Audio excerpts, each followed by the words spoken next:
situations and violence. It is intended only for mature audiences. They gave me my theme music!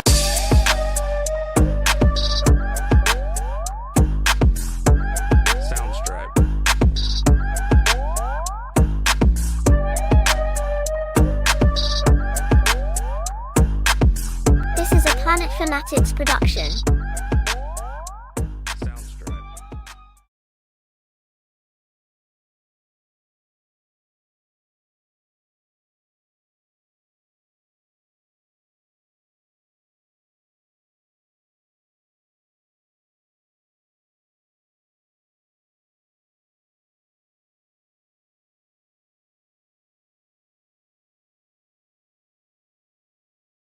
What's up and what's going on, everybody? Appreciate everybody being here tonight. Sorry that we are a little late, but you guys should be used to that by now.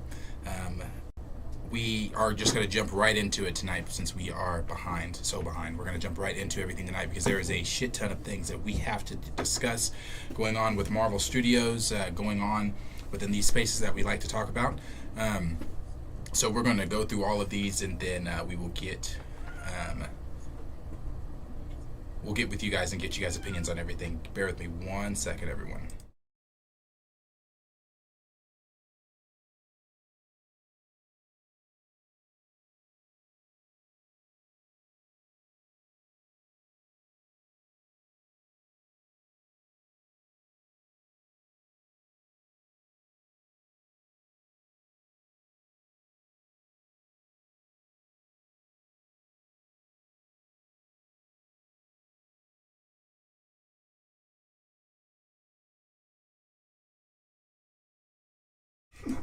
All right, here we go.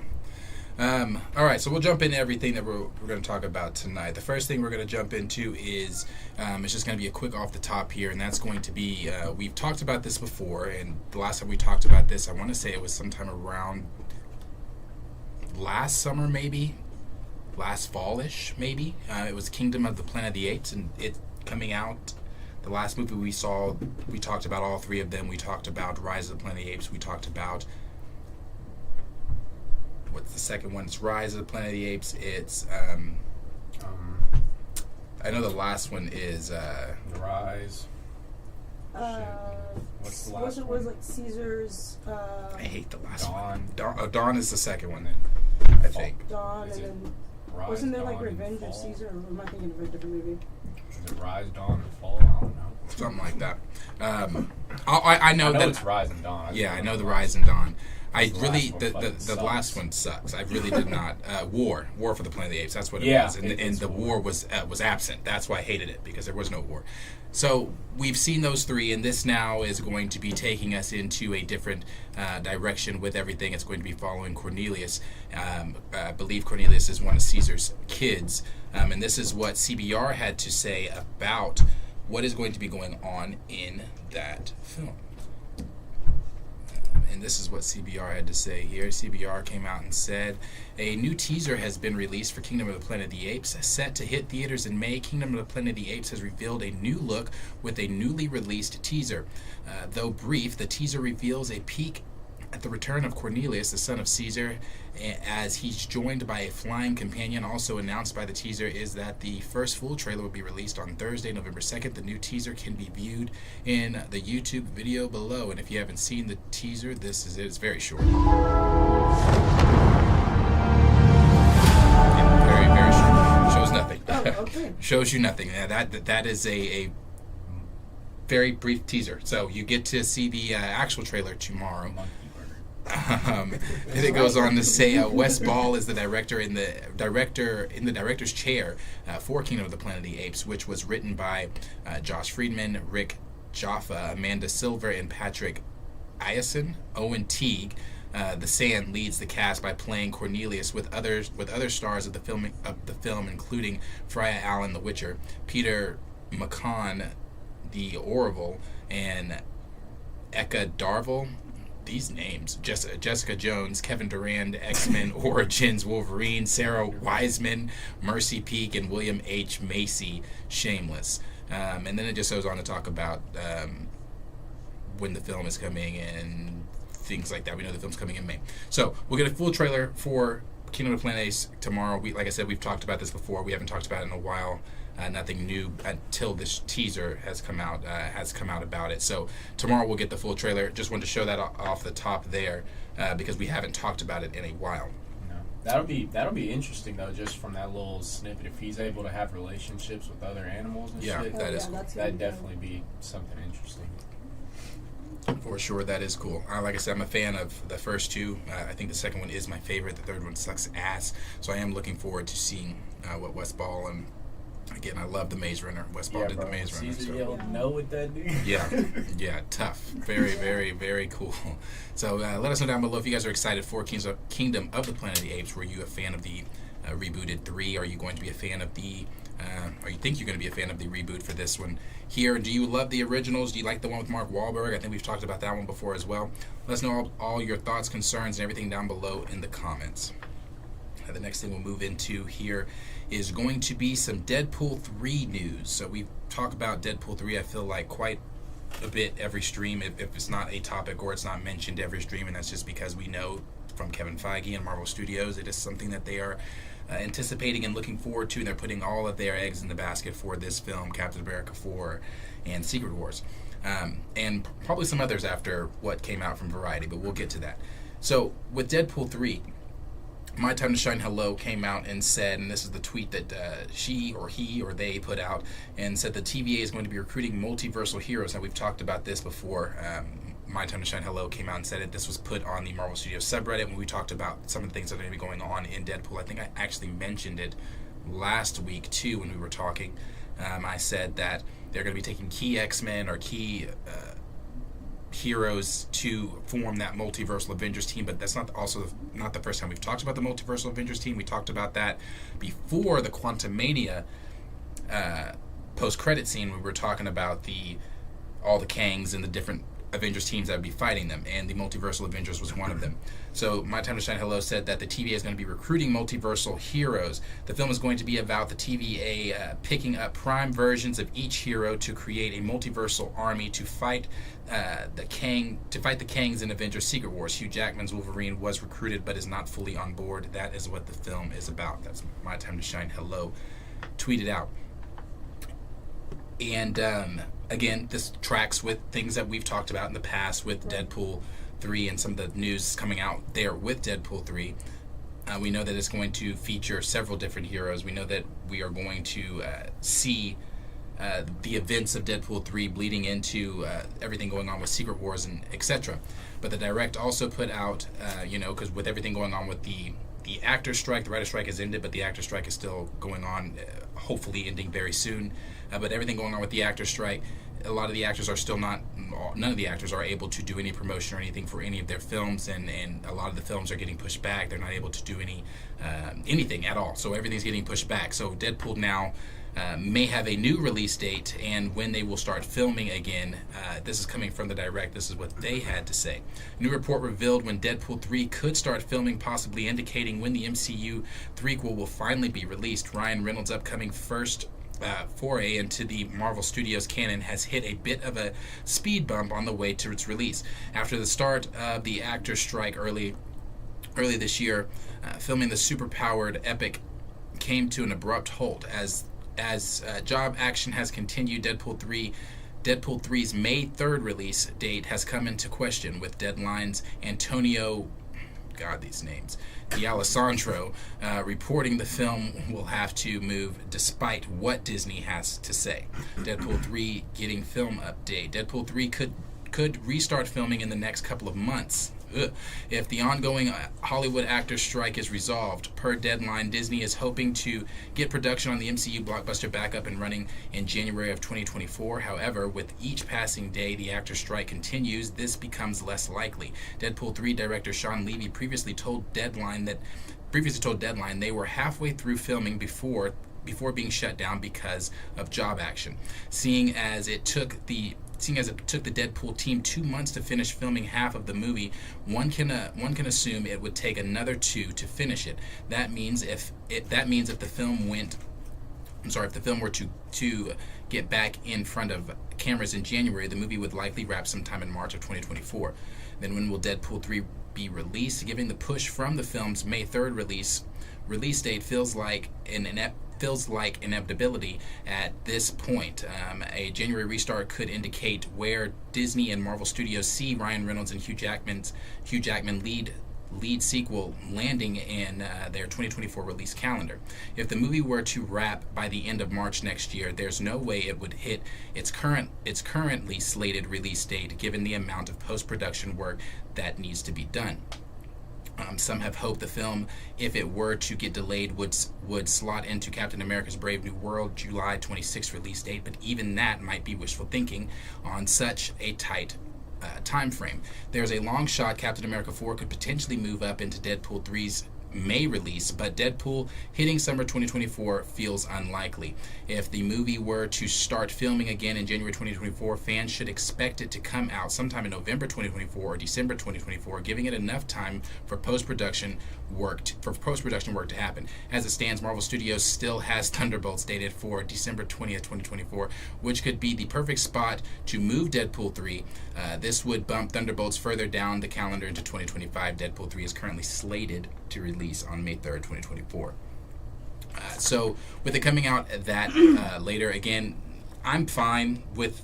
I know we all want to see Deadpool 3. It's on my most anticipated list.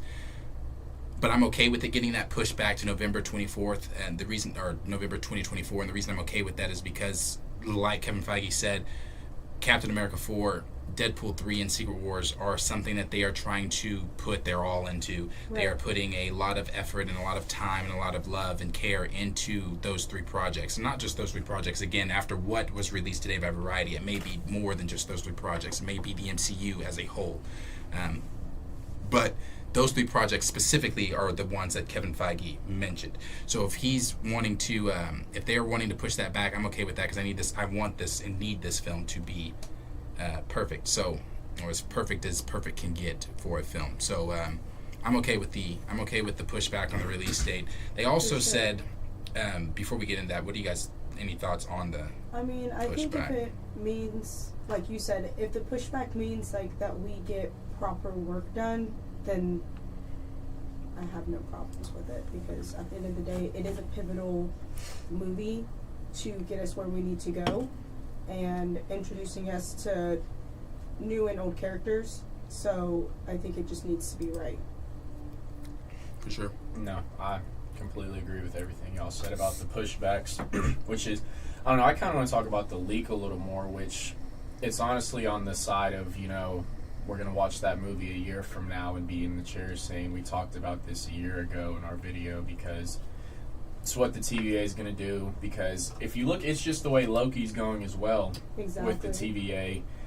It looks like Loki's going to be God of Stories Loki or some Avenger Prime, whichever way they go with that.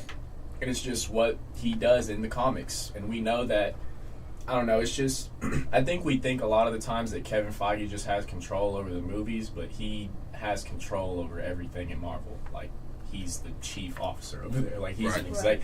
So he has control over what's going in the comics. And so some of this shit that's happening in the comics recently is, like, starting to add up as well in the fucking movies and stuff. And so it's like when we start talking about source material and making shit canon, it's like they're not doing it from the old ass comics that we know. They're doing it from the new shit that they're coming out with, which is like we may not like, but I just wanted to bring up the fact that it's kind of respectable because they're trying to get people to still stay in their comic stories and everything. Because, you know, if something with the movies ties in, it's like I feel like at least maybe not us anymore, because I don't know if we're reading comics anymore, but like there are people out there who will go read those comics and tell those stories on their platform because that's what they're I watch them. Yeah. I watch people tell stories about comics before I go actually buy a comic and read it, just because I know I'm gonna read it and then it's gonna collect dust or sit on the wall for however long. And so I don't know, it's definitely interesting to hear those leaks and the way with Loki's going. It's just fast forward a year from now, whenever this movie comes out, it's like I don't know how anyone in the chat, us, can't say, well, we told you so, the leaks were wrong. Because we know some of them are wrong, but, like, those aren't ones that we sit here and talk about. Right. No, that's real. You know, and something else going on there with Deadpool is Sean Levy reveals that Logan, and I posted this on my Instagram story that Logan is going to be canon to the MCU and Logan is canon in the same Wolverine in Deadpool 3. This is what Sean Levy had to say on that. He said, director Sean Levy says that Wolverine in his film exists in the same continuity as 2017's Logan, confirming the latter is canon and consequential to Deadpool 3. Says Marvel fans were understandably ecstatic when Deadpool and Wolverine crossover film was first announced. That the thought of Hugh Jackman and Ryan Reynolds sharing a new superhero movie could redeem the missed opportunity of 2009's X-Men Origins Wolverine. Reynolds was introduced as Deadpool in that film, but fans were largely disappointed at how his character was developed. Now that Wolverine and Deadpool have another shot at a showdown, fans are expectant, but equally concerned about how this would impact Jackman's legacy. In an interview with Bro Bible, director Sean Levy reveals Deadpool 3 shares Logan's timeline continuity. Logan is canon, Levy assured in reference to the 2017 film James Mangold helmed We Love Logan. That happened. I want the world to know, as the producer and director, all of us share a deep love and respect for Logan. Every aspect of how it's crafted and all the events that take place. Levy's statement places the events of Deadpool 3 Logan, or before Logan, which portrayed a battered Wolverine caring for his mentor during the twilight years of their lives. Levy didn't say if Deadpool 3 is a direct lead up to Logan, which leaves plenty of room for wild new fan theories. Deadpool 3 will revere Logan's legacy. Levy asserts his excitement for the film, he's excited for the film to release because it allows him to honor Logan's legacy. I have always said that I can't wait for Deadpool 3 to come out because all I want to do is give interviewers alongside Ryan where we talk about our reverence for the movie Logan.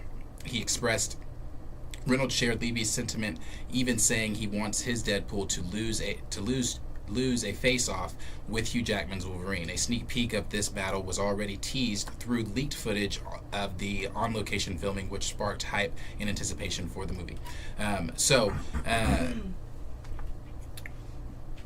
We know now that, this was something that I was thinking about earlier today, because I was listening to somebody else talk about it on YouTube, and they were saying how what does that mean now? Because that does leave the speculation to wonder, is this Logan the same Logan that we are now going to be seeing, or that we do see in the film Logan?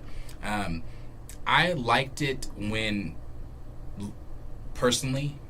Logan wasn't touched. I don't mind it being canon at all. But do I want this Logan to be that Logan? Personally, no. Not to interrupt you, but I still have questions about it, though, because, whenever you posted it and I slid up on it and everything, I'm pretty sure Logan is 2029, and we're not there, I don't think, in the Marvel universe. And so I just don't see how... I don't get where the point is, kind of how it's canon. If this is going to be something where they travel in the future, if this is going to be something where... this is Logan before 2029. I think that's what they're suggesting, that this Hugh Jackman is the Hugh Jackman before 2029's Logan. So this is that Logan. Now that's not what Sean's saying. That's what fan theories, I guess, now are speculating, since he left that so open. And again, that's not something I personally like. I don't want this Logan to be the Logan, because I feel like, again, because we all do, and I don't think I've met anyone that really doesn't care for the film Logan or thinks it's one of the best comic book films made, but that film for me is so damn good. I want that to be, it can be canon, sure, but I don't want that Logan to then go on to do that. That's what I'm getting at. It can be canon and not be that same Logan, because it's a whole separate universe, but that story can be the same, like I told you, of them showing him his future and how they're making that story canon to him by showing him what's going to happen if he doesn't help the Avengers or some shit like that. That's how they make it canon. But going and making it's a Black Widow scenario, releasing something after a story's already been told. Exactly. pointless. And it's like, it's not pointless in the grand scheme of this movie because it's like a small thing we'll bypass if the movie's as good as we're expecting it to be. Right. But at the same time, it's just sitting here talking about it as fans is just, I don't see how you don't come up with that theory in the writing room. So hopefully they don't go the route of making him just the same Logan of this is before he dies or some shit. And I hope not either. Because that's... I liked the idea of it being a completely different Logan that, we've never... No, like, Yeah. he's just a variant. Yeah, that's Like, it. Like a different That's variant. it. See, that's my question, though, that I was going to ask. I guess I can ask it now, though. So, what is the deal in the MCU of variants looking the same and not looking the same? They've Because not... the Lokis don't look the same. Right. But it says so far, the Spider-Man's Doctor don't. Stranges look the Right. same. The two Wandas look the same. The Miles if everything is canon now, they look the same. Right. So it's like, I don't know. Have they confirmed anything on that? Is there any specific reasoning on anything? They've not come out and said anything as far as like why they look different. They have just said that, and I think they only addressed this with Spider-Man. They might have addressed it with Loki too, but it was just when they were saying that, they didn't go in depth. All they said was some variants are going to look the same and some variants are going to look different. They See, did. like the only thing about Loki, I was like, because they made it about time in Loki, so I was like, this Right. is a kid, this is him in the future, so that makes sense. This Right. is a female woman him, so this is an animal him, and even in Spider-Verse, it makes sense how it's like, this is Pig, this is a car, this is a this is a British rock star, but it's like, T-Rex. I don't get in some cases where Wanda is the same, and because she's a Nexus being, I guess she's the same but Doctor Strange looks the same and everything. I don't know. So it's going to be interesting to see which way they go and route. Even Johnathan Majors, I guess we're going to talk Right. about that soon, but him looking the same as every Kang and everything. Right. So I don't know. That's like, it leads to my question of like, do you think we're still going to get a bunch of people cast as Wolverine, or do you think it's just going to be Hugh Jackman, maybe one or two universes, and then... That's the question I'm getting at.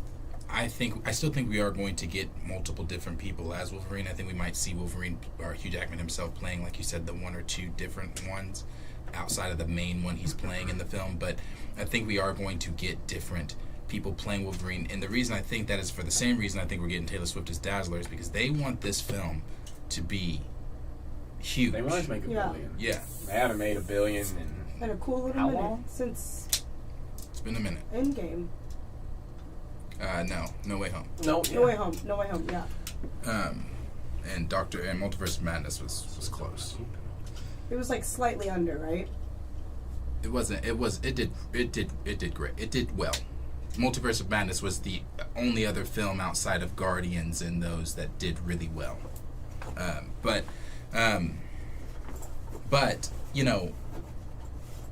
yeah, I think we're going to get, because they want this film to be big. They want this film to be, especially one thing we know that they really want to show in this film is that multiversal aspect. Yeah. That's something that they really missed in Multiverse of Madness. So they want to show that multiversal aspect. We know the TVA is involved. We know that, from what My Time to Shine Hello said, and we already knew that they're going to be grabbing up Different essential, variants, the prime versions of these variants of these characters. So, yeah.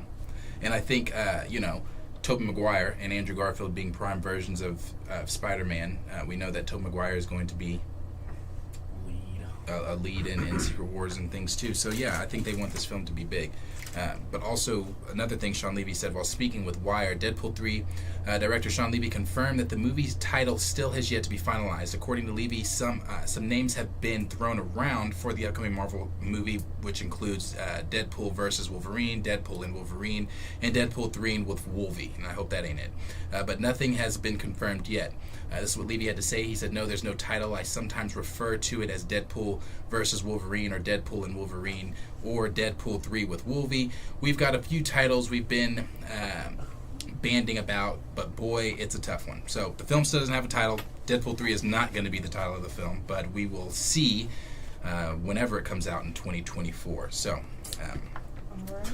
but as always, question is for you guys. Let us know down below in the comments what you guys are thinking. What are you thinking of what My Time to Shine Hello had to say about the TVA's involvement in Deadpool 3, going around snatching up some prime versions of these some of these Marvel characters to be a multiversal Avengers team. What are you thinking about some of the 3 names that Sean Levy has spit out there for the title of the film? And what are you thinking about Logan being canon to the MCU? Do you like that? Do you think that this current Wolverine is going to be the Logan, or go on to be the Logan in the 2017 Logan film? Is that something you want? Is that something you don't want? Let us know down below all those thoughts, concerns in the comments. We'll move on here, and we are going to read everybody's comments. We're just going to do that toward the end there.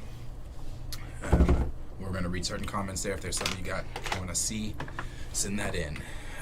We'll move to the next thing, though. Next thing we're going to talk about is going to be something that we talked about. I feel like every topic on today's docket or something we've talked about in the past. And this is something we've talked about again in the past. And it's the live-action Miles Morales film that's going to be set in the Sony universe. Yes. We all knew that it was going to be a Sony film because Sony owns the right to all Spider-Man characters. So we knew that it was always going to be set in the Sony universe. But we also knew that last week Kevin Feige said that every Marvel project is canon to the MCU. So that's still, even though it's set in the Sony universe, whatever agreement Sony and Marvel have now come to for him to be able to come out and say that. And again, I cannot wait till we get to what Variety had to say about everything, because it just feeds back into kind of what, I think it was just you and I last week, wasn't it? Yeah, feeds into what we were saying last week about Feige talking more. It's starting to show that maybe Marvel is getting shit together over there at Marvel Studios, because again, we said it last week, we haven't heard Feige talking this much. Feige has not talked this much Feige's been quiet in a while. For a cool minute.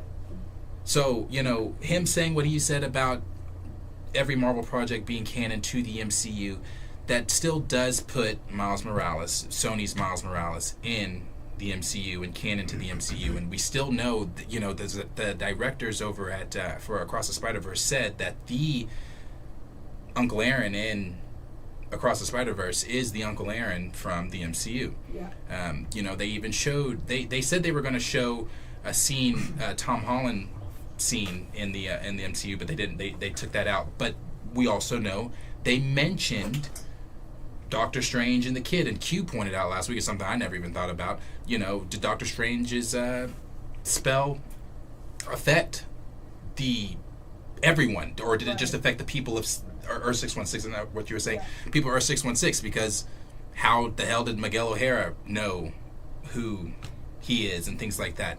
So but now technically he didn't say Peter Parker. Did he say? I mean, he knew the situation. He said the Wizards. He said the Wizards. I mean, but he knows who Spider-Man is, Peter Parker. So yeah. So I mean, yeah, I would assume. I don't know. Maybe they all know through some web of destiny deal. I don't know. Yeah. This is.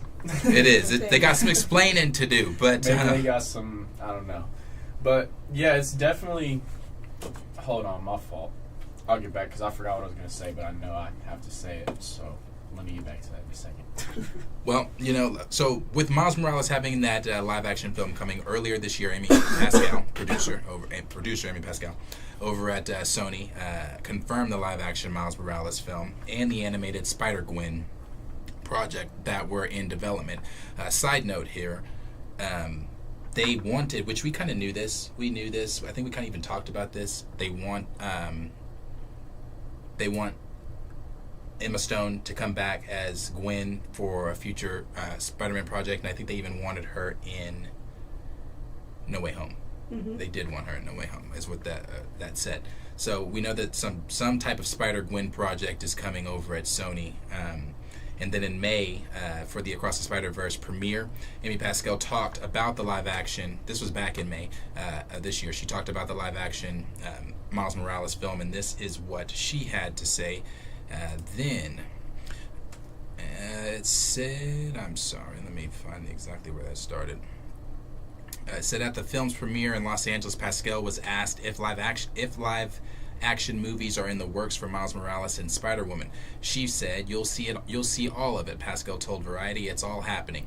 Though his existence was briefly teased in Spider-Man Homecoming, Miles Morales has yet to make his live-action debut. The heroic teen is instead at the center of the critically acclaimed Spider-Verse saga, which is set to continue with Beyond the Spider-Verse next year. Pascal offered no specific no specifics about when and in what capacity Miles would appear in live action.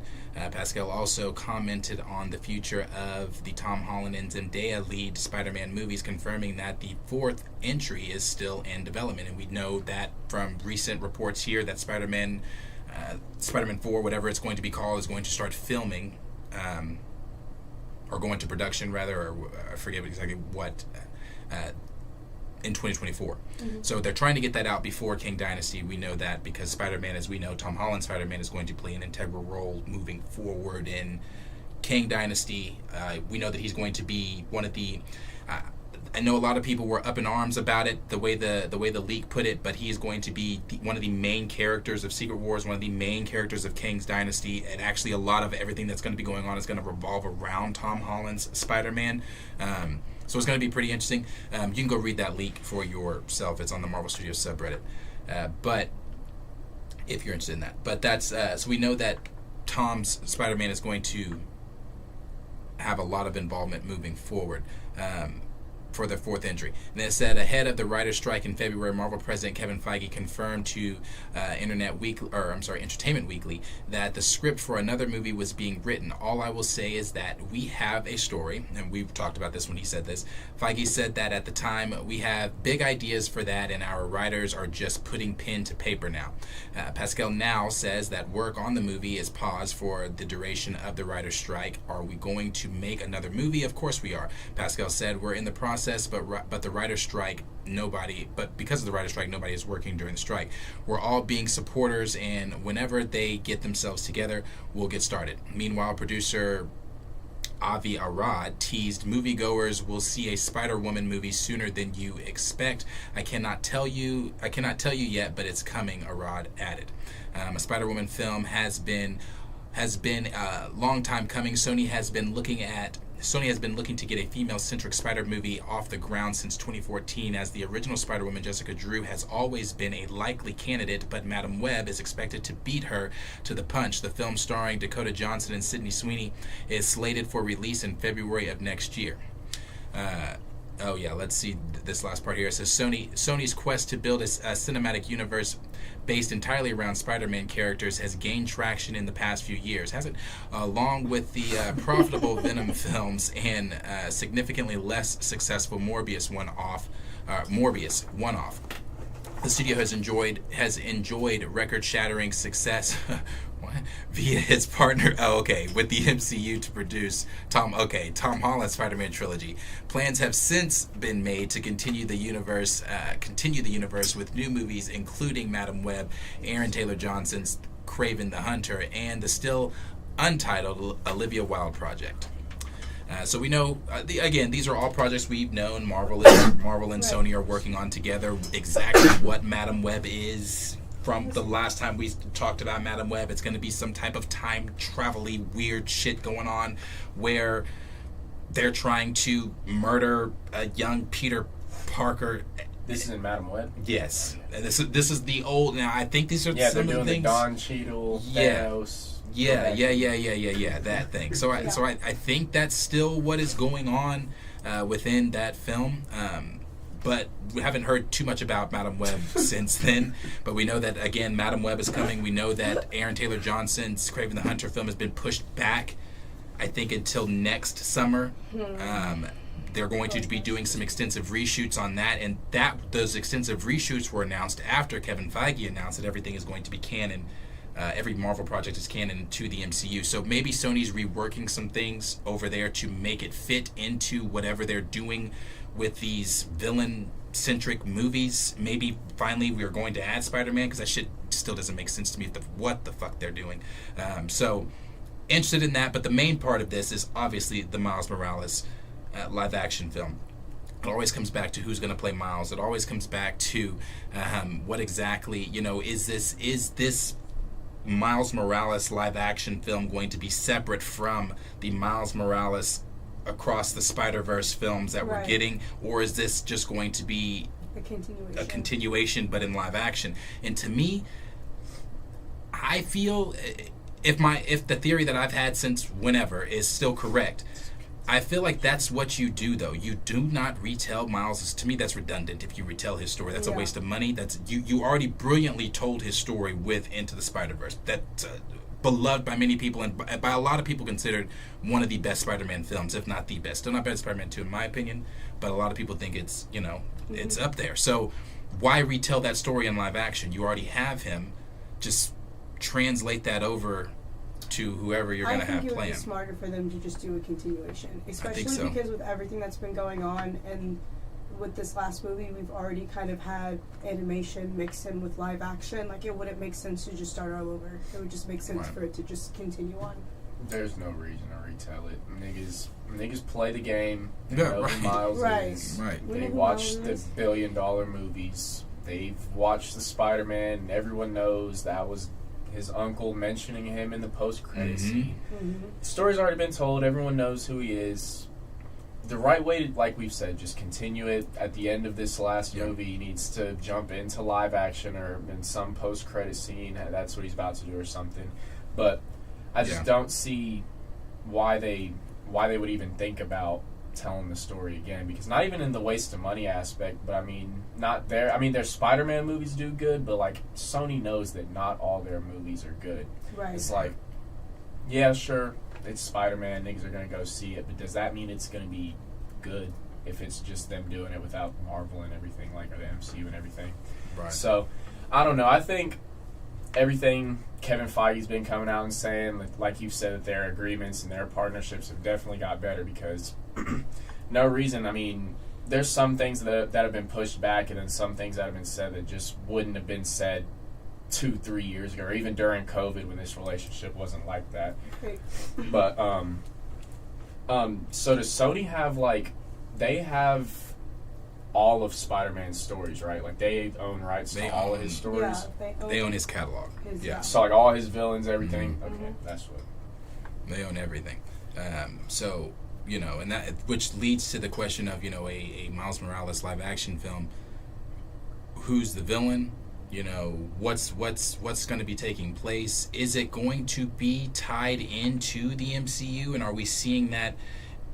Honestly, because Daniel RPK tweeted out that they're currently still looking for a writer, so they don't even have a writer for the film right now. They're in the very early stages of this film. So for the Miles Morales film. Okay, so we're so this wasn't just like an announced thing that they know. They're already starting to try and work on it. Yeah, they're starting to try to work on it. So if we do see Miles Morales live action, this is going to be like after Secret Wars. I believe so. Okay. I believe, because you got Aaron Taylor Johnson's film. They don't even have a writer for this. Aaron Taylor Johnson, that's 2024, 2025, I believe. 2025. I got pushed back to 2025. Secret Wars is 2020. You ready for the big announcement?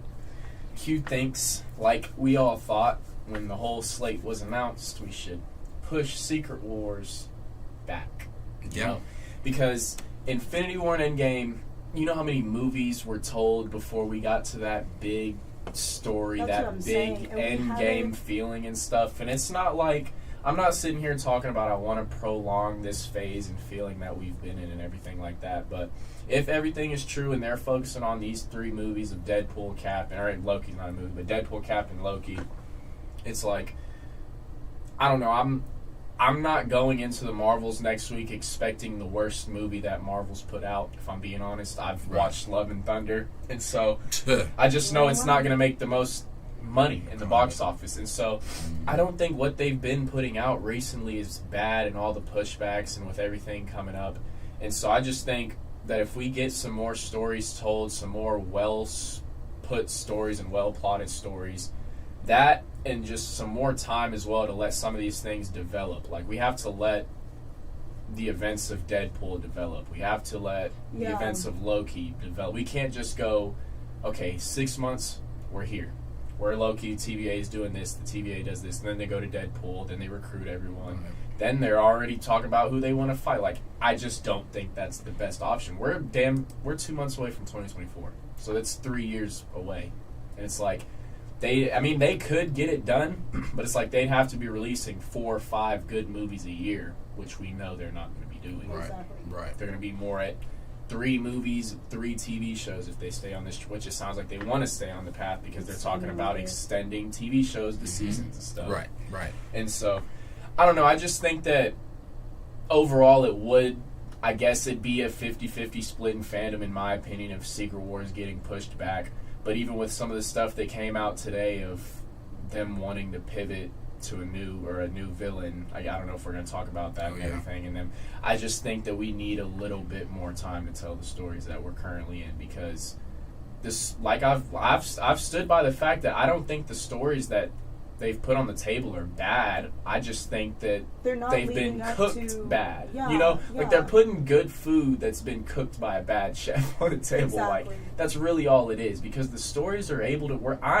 I'm able to connect them. I'm able to, see all the good. It's just like, I know what bad writing is. I know what giving your fucking creative team no time to do effects and CGI and stuff. I know what that looks like.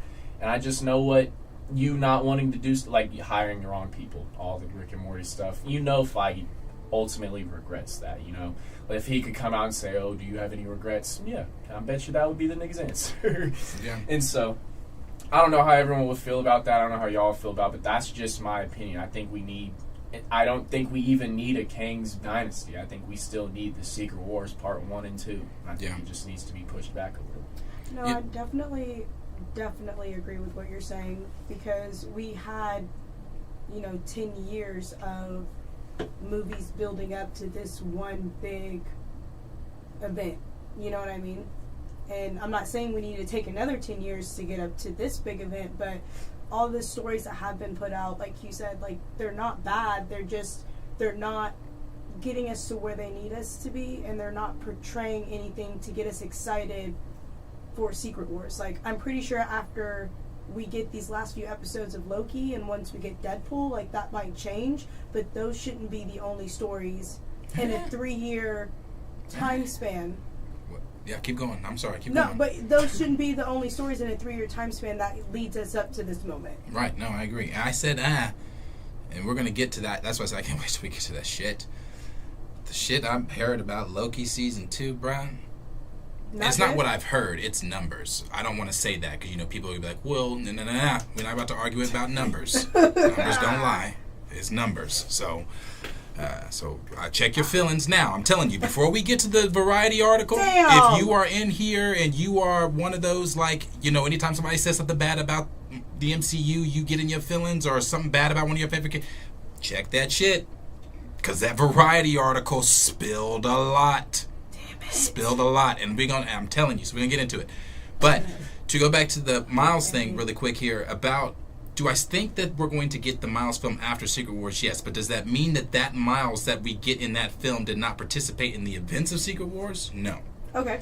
Because I still hold my theory that beyond the Spider-Verse, or whatever the third installment is called, I think that's them breaking outside of this animation, or breaking into live action, or whatever. Okay. I don't know what they're going to call it, but we've seen animation already in the MCU with What If. We've seen it with them crossing in the different universes in Multiverse of Madness. We've seen animation in the MCU. Like we've seen them cross over. We've missed minutes. Missed minutes. Yeah. Right. So, right. There's definitely, but now I don't want a Who Framed Roger Rabbit type. No, sure. That was my question. Yeah, no, I don't want that. They're gonna have this nigga animated. Hell no, don't do that. Don't do that. That's why I'm like, how are they? So when does Tom Holland's Spider-Man come out? That's before Secret Wars. Before Kang Dynasty. So that's before all that. And when are you thinking that they're wanting to bring in Miles with? Because I don't think the MCU is going to get their own Miles. I think it's just going to be the Sony one, and they're going to bring him into the universe. Crossover. Because, like we saw at the end of the last movie, they already have all the villains and stuff, and then in the sky, the images of the outlines of all the villains and stuff. And so it's like, that was really the first clue that they're really going to make all this shit canon and connect and everything, because a lot of those villains weren't shit in the MCU. They're mainly like... my fault, other Sony Universe villain movies and everything, but I just think that they need to take their time with Miles, because at the same time, we don't need 4 or 5 different Spider-Man stories at the same time. We don't need Toby leading or Kang Dynasty or Andrew leading Secret Wars, and then or Andrew's the one fighting Venom, and then right after that we get Tom Holland. At least I don't personally want that. With the reports of saying they want Andrew past Secret Wars, I don't even know what that would be. Yeah. No. I just don't want like 5, 6 different, and then they do Madam Web, and it's like, I understand that all the stories are there, they're good stories, and it's doable. It's just, in my personal opinion, it's too much to put out to the average fan. Right. If you want to tell all these different Spider-Man stories in different universes, you either have to do it together, or you have to do them so separate and established so well that they're not part of the same stories or anything, almost how DC did with Joker and Batman being Elseworlds, and they're not connected at all, and establishing that these stories don't affect this and that. So because we know Sony they can get in they can get themselves twisted up a little bit. That shit, I'll never forget that Morbius shit. I'll never forget that shit in the trailer, and then we get 2 days before the movie, niggas know Spider-Man, and I'll never forget that. No.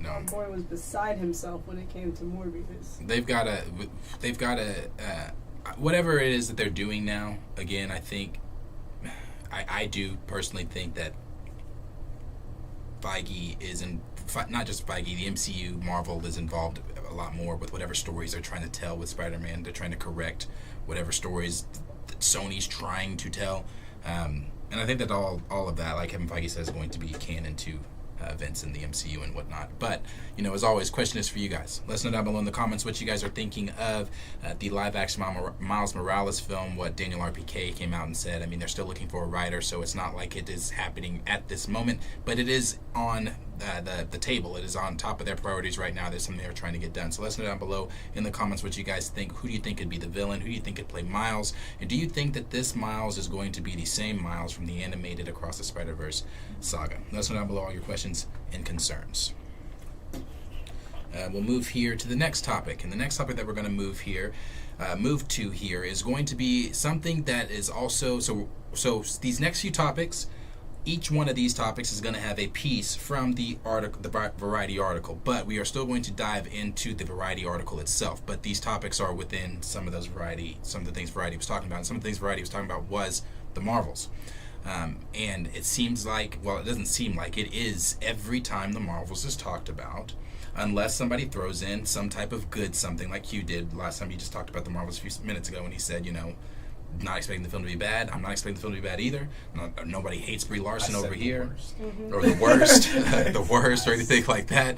And that's the same here. Nobody hates Brie Larson or anything like that. But it is undeniable when you discuss the Marvels that it has so many different factors working against it. Yes. And in that article from Variety, Screen Geek put out their own little article with some of the things from what Variety had to say. And what Screen Geek put out, well, I'll go ahead. So this is what they said.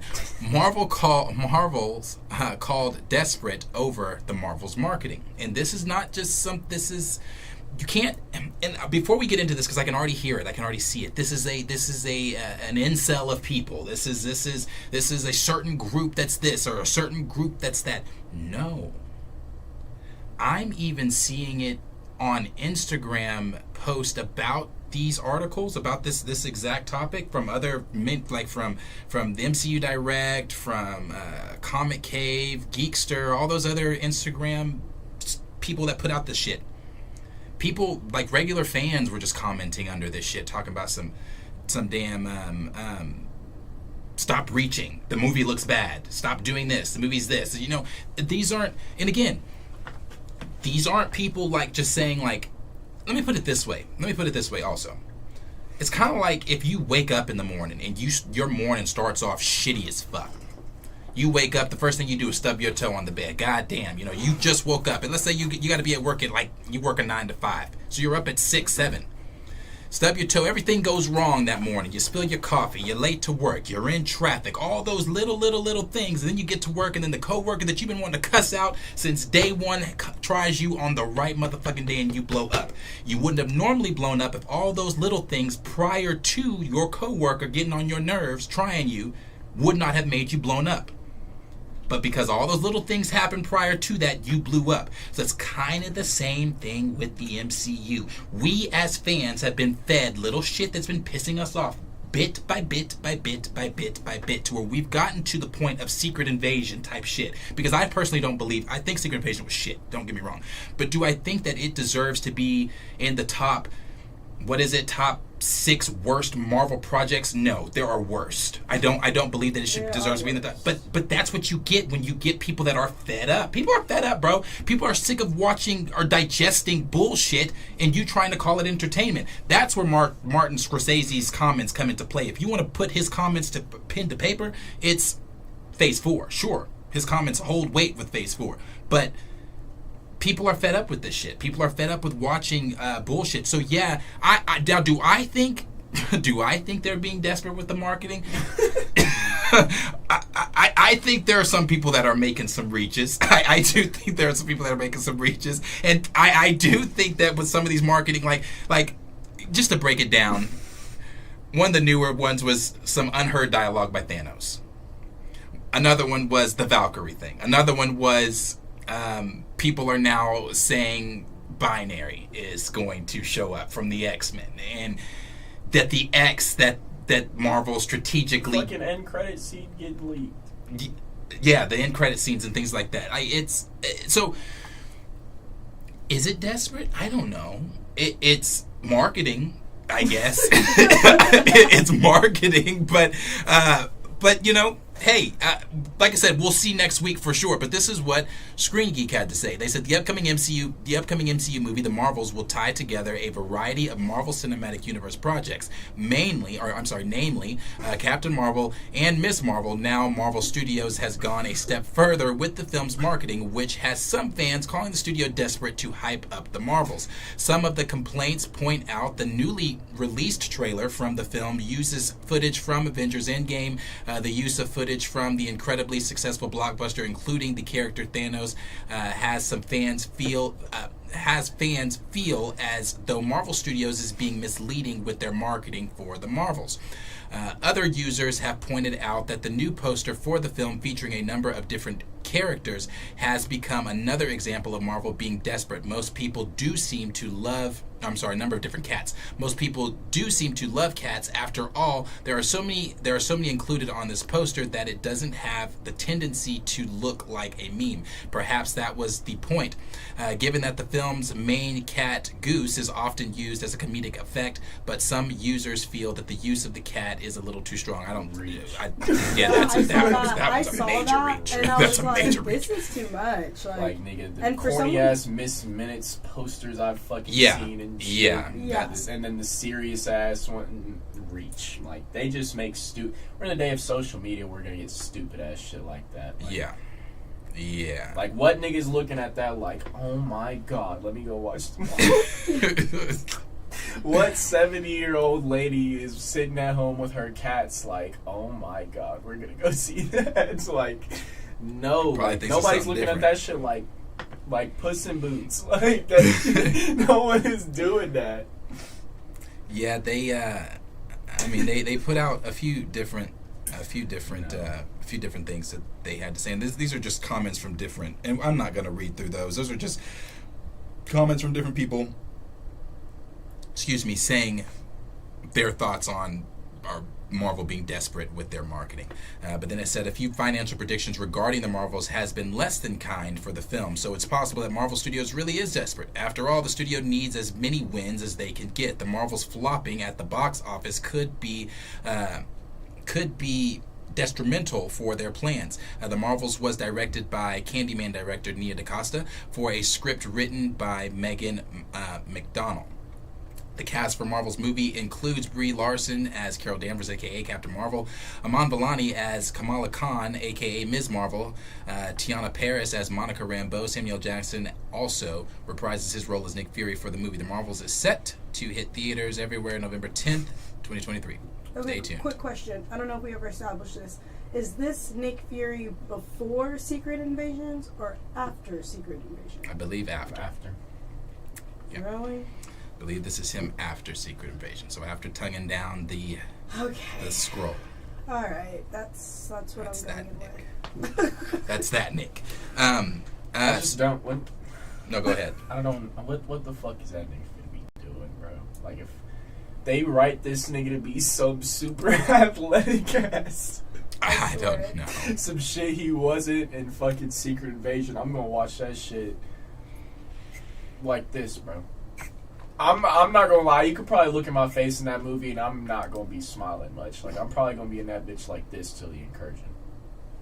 Like, I'm not fucking joking. And I'll continue to say it because I swear this is my biggest question, and I told you. It was like a Monday. They said, hey, this is the lowest budgeted MCU film ever.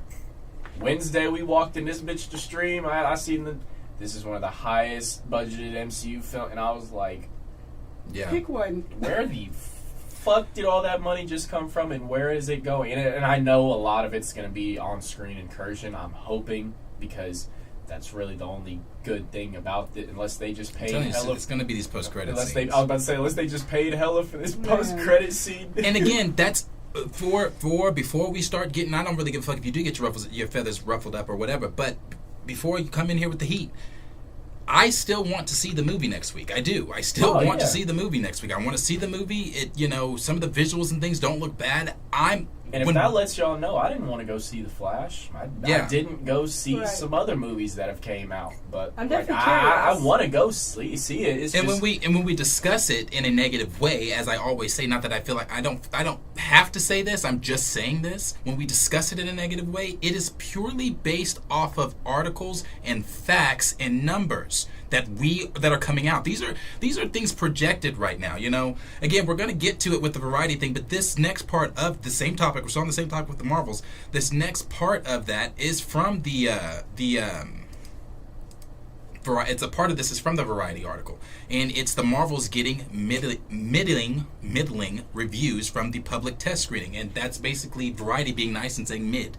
Middling is basically mid views, and this is what the direct had to say. Again, some of this is coming from Variety. Some fans got a chance to see a public test screening of the Marvels and shared their general thoughts of the upcoming MCU film.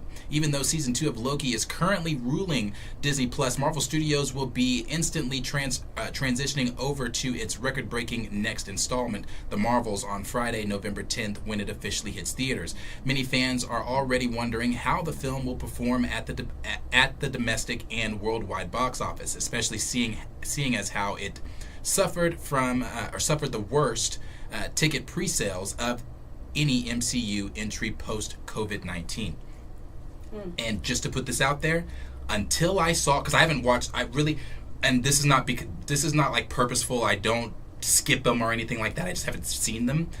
But until the other day, when I saw that Thanos' voice, unused footage, or not footage, I'm sorry, unused audio of Thanos. Yeah, he really didn't say anything, but was used. I looked that trailer up. So that was really one of the first TV spots I had seen outside of the one we talked about with Thor or whatever, the Bifrost. Right.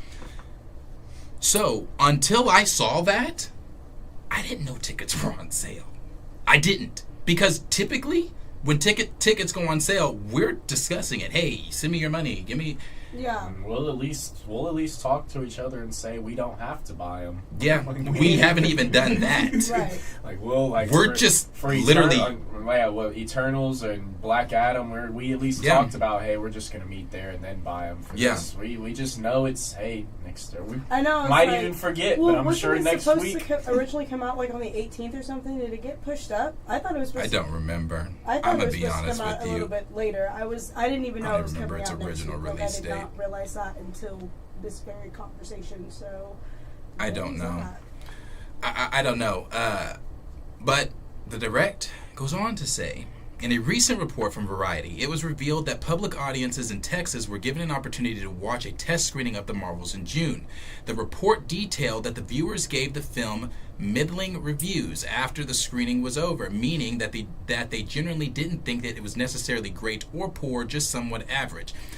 And this comes back to that thing I said a long time ago about Thor: Love and Thunder, and a long time ago about a lot of these other Marvel projects. They have all been aggressively okay. That's all they've all been, has been aggressively okay.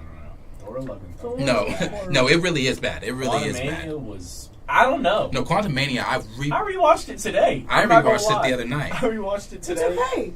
And it's not. It's not okay. Kang is good. I thought so when I first saw it. And no, I still like the dialogue. I don't like any of the acting. I like the dialogue. And I don't like how when I'm watching it, I feel like they're not like in the scene. I feel like they're like planted onto a background. You know, it is. It's like, very poorly edited. That's what I'm saying. I feel like I'm watching it like Scott and Cassie are like edited onto a picture background that's moving with AI or some shit. Whereas to like, well, I haven't seen it in the beginning of Multiverse of Madness, it looked like Doctor Strange was really in that field walking towards Wanda in the trees, and you know, like that looked like they're really there. But like, I don't know. I don't think Quantumania was as bad as I made it seem to be. Bro, okay, now, like I said, I rewatched it too because I'm taking Jay through that journey. So I rewatched it too. But it is corny. I don't like it. I really don't. Anything outside of Janet and Kang for me is trash. And you know, rewatching the part when all those fucking ants come over and take out Kang, I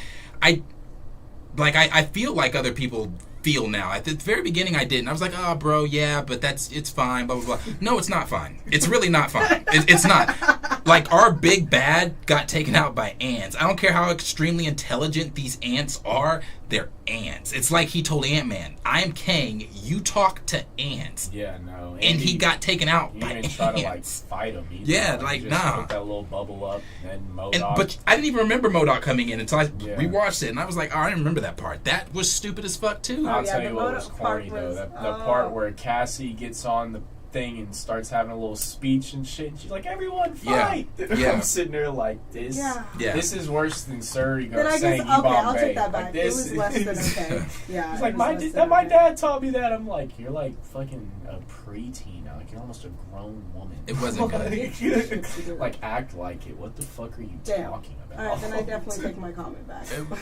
It wasn't the best. But, you know, if you liked it, hey. I'm not gonna lie. I watched it today. I think I hated on it a little more when it first came out. I don't think it's the best, but I still, cause I just wanted to watch that part at the end because like I talked to Gray a little bit about it, but I still, this time loop shit that we're in Loki, and I remember I told you I still think Scott's in a time loop at the end of Quantumania and shit. I just had to go back and rewatch it for that. Right. With a lot of shit that's coming out now, I went back and rewatched Loki. Forgot Mobius threw that nigga in a time loop of getting his nuts kicked in. Yep. They're making time loops like a thing, I feel like. So that's why I really had to go back and rewatch it and shit. But I don't know. It's definitely mid. I mean, like you said, aggressively okay, but that's what I think I hated on it a little much, if I'm being honest. A lot of them have been that. But I mean, I think that's something that we've been expecting from the Marvels, that it was going to be mid. It was going to be okay. Yeah. Well, and again, like I said, what that direct is saying is that those people in Texas that got to see it are saying the same. And this also, continuing what they said, this comes as a bit of a surprise as insider Casey Walsh previously stated that the Marvel's test screening received nothing but positive praise, especially when compared to other MCU films that have been released in 2023. It is also important to note that Marvel Studios doesn't usually show test screenings of its movies to public audiences. Most of the time, those special showings are only given to Disney employees, which that's where you get a lot of those leaks and shit and stuff like that. Will fans think that the Marvels is a middling movie? Since it was revealed that a test screening audience gave middling reviews to the Marvels, many fans have to wonder if they will have the same opinion of it when it is released on Friday, November 10th. It is important to remember that the specific test screening took place sometime in June, around 5 months before the official release date. In those 5 months, a lot of elements could have been pushed pushed up, the Marvel Studios could have taken the feedback that it received from the audience in order to make some adjustments to the Marvels to make it more enjoyable. It is also crucial to point out that these reviews are subjective, just as any person's opinion of a movie or a TV show is. So just because the test screening audience didn't necessarily like or dislike the movie, it doesn't mean that it won't appeal to the larger portion of the viewers and or fans. Again, in order for it to appeal to a large or small portion, a large or small portion has to be in theaters to see it, and that is where we bump heads with a lot of people that are pro, and I don't even want to put it that way. I don't want to say pro because I'm not pro or con the Marvels, but a lot of people that are, I guess, wanting it to succeed so badly. And again, I said this last week, I've been in that position of wanting something that I love. I don't care what somebody tells me. If something I love, I want it to succeed. You can tell me, read me numbers that are, pure fact. I'm going to tell you you're false, right. Because I love that thing so much. But because they love the Marvels, they want the Marvels to succeed so much. That's where we bump heads with, well, people are going to go see it or people are not going to go see it. And next week we'll be telling. Next week in box office and everything. Again, you maybe, I don't even want to say people are going to go see it based on a post-credit scene, because I said that due to Black Adam, and that was Henry Cavill's Superman, and people loved that, and no one went to see that. No one went and saw it. And people saw, I saw the post-credit scene before we even sat down in theaters on Twitter. So a lot of people are going to see, if Kelsey Grammer is truly Beast in the film, see it online that same weekend. So that prevents me from having to go see a film that I don't want to see. And I'm not saying me, I'm speaking as other people, a film that I don't want to see, with a lead character that I already do not care about. True. With a secondary lead character who I didn't watch WandaVision, so I don't even know who the fuck that is. And who is this little girl right here with these bangles? Because I didn't watch that show either.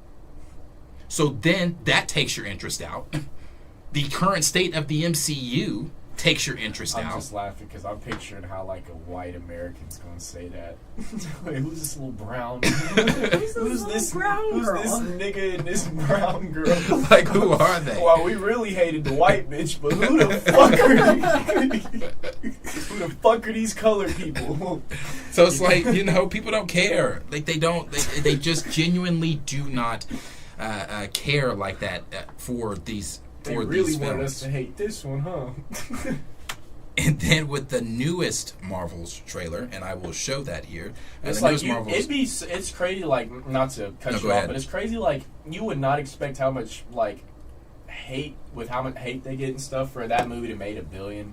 If you watch that movie for the first time ever today, and I were to ask you how much you think that movie made, I don't think your answer would be $1 billion. No. And so that's always my question, not in a hating way. I just don't think the movie was $1 billion good. And so that's always my question of they it sets them up to fail almost because they know they're not making close to $1 billion with this one. But my question was always we know about the niggas online who just hate for no reason and the fucking, the reasons and shit like that. But at the same time, it's I don't get how a movie made $1 billion and its main character is just fucking hated so much. Did the events of fucking Endgame and her doing all that shit on her own really, really take it over the edge that far? Or the comments she made and stuff? I don't know. Yeah, that's why I'm is it something that she did in the movies that is causing someone to No, it's a comment she made. Is it? I feel like it's, definitely something outside of the... Yeah, it's a comment that she made that pissed a lot of people off, and they have been holding that against her since 2019. And it is just we have let a lot of things slide with a lot of other actors and actresses. Why are we holding on to this? Yeah, the hate, like I said, I have always said the hate on Brie Larson's not warranted. And let's be real, are you the same person that you were, in 2019? No. So why would we think this person would be Yeah. Thank you. Worse. I'm mentally worse. I'm on demon time over here. And but they all want to segue back. They said in the newest trailer for the Marvels, this is where a lot of the desperation comments come into play. They are saying in the new trailer, the Marvel's new trailer includes sneaky X-Men tease. And it goes on to say a new trailer for the Marvels seemingly teased the X-Men arrival within the MCU. Fans have been waiting for Marvel Studios' take on mutants since Disney acquired Fox in 2019. And while the studio has dropped a few X-Men references such as Professor X and Doctor Strange Multiverse of Madness cameo, one of the biggest moves to date was the reworking of Ms. Marvel's origin story to that of a mutant. Now out ahead of the character's big screen debut, the Marvel's marketing suggests the X-Men may play a part in the November film. Honestly, on this one I think is the biggest reach for me personally. I don't think so. But then again, if Beast is in the post-credit scene, maybe, I don't know. It goes on to say the Marvel's X-Men reference. In the latest trailer for the Marvel Studios seemingly teased the X-Men's presence in the upcoming movie. It begins with the words "Be There" appear in the ad, followed by Tiana Paris, Monica Rambeau, saying there's a different reality bleeding into ours. Then right when Nick Fury says they're here, the words "what comes next" appear, but before they fade, the letter X remains highlighted for the extra beat. The emphasis on the X in addition to the tease of a different reality and Fury's warning of they're here not only seems to be a nod to the X-Men but a hint at their involvement in the Marvels. This ad also comes on the heels of the update of Marvel Studios' X-Men film, which hasn't been officially announced but is reported to be looking for writers in early 2024. And if you did not see that trailer, this is it with the emphasis on the X. Captain Marvel. There's a different reality leading into ours.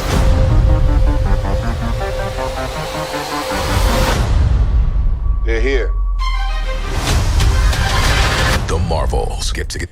Now, if you stop it here when he says they're here. I was about to say, where the fuck did the X stay? Yeah, I was like, did I just miss that part? This is people thinking that this right here is possibly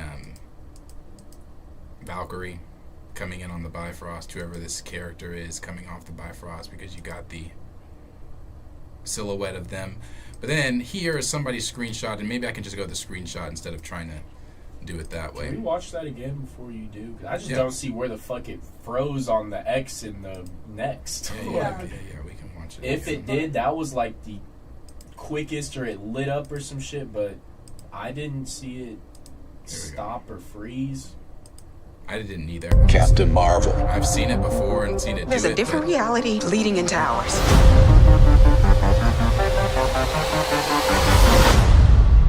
They're here. very brief. Yes, like It's very it brief. stays the darkest out of coming off a black screen, I guess, but Yeah, it's very. The Marvels get tickets now. They're here. I don't know. Maybe, Oh shit. maybe, just maybe, this is why they made her a mutant. Maybe. And it's like optimistic fanning Q. He's always here, never here to hate on shit. I mean, I am. I'm always here to hate on shit, actually, not say that. But it's like, maybe they did that on purpose. I would assume now that the incursion is going to be with the Fox universe. That would just be my, whatever world they were on, I would assume, or universe, that would just be my assumption.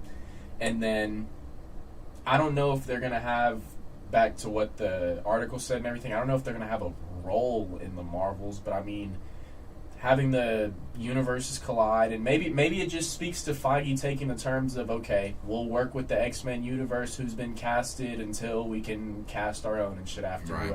It's like, maybe that's the agreement because it's like we've talked about Feige coming out and talking a lot. I feel like they went on their retreats.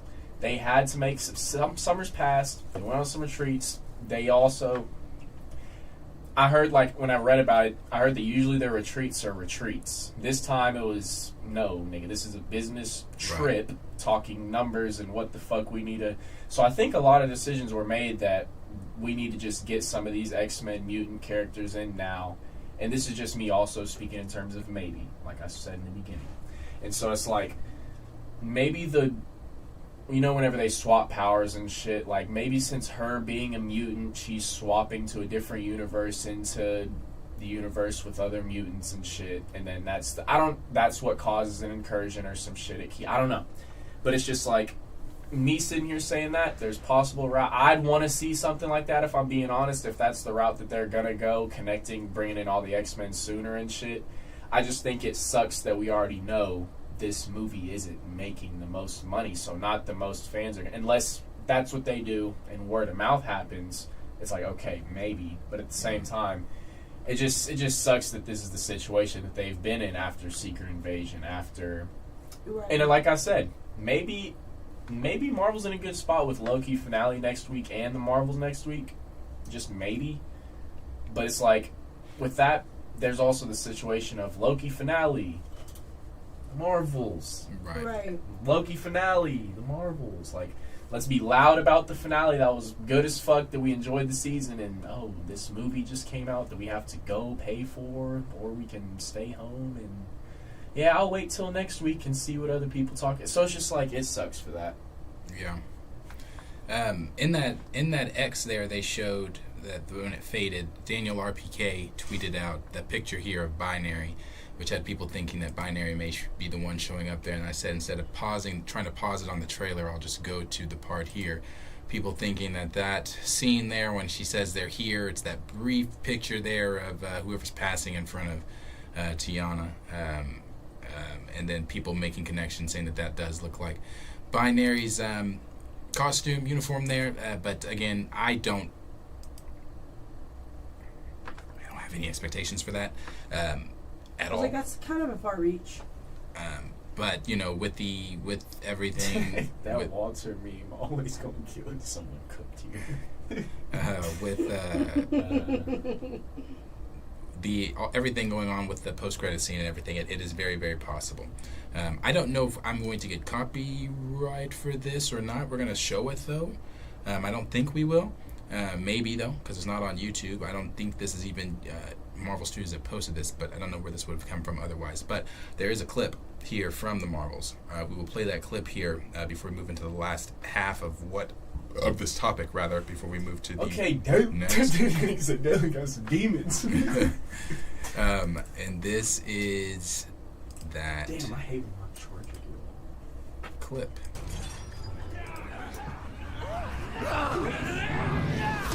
Annihilator.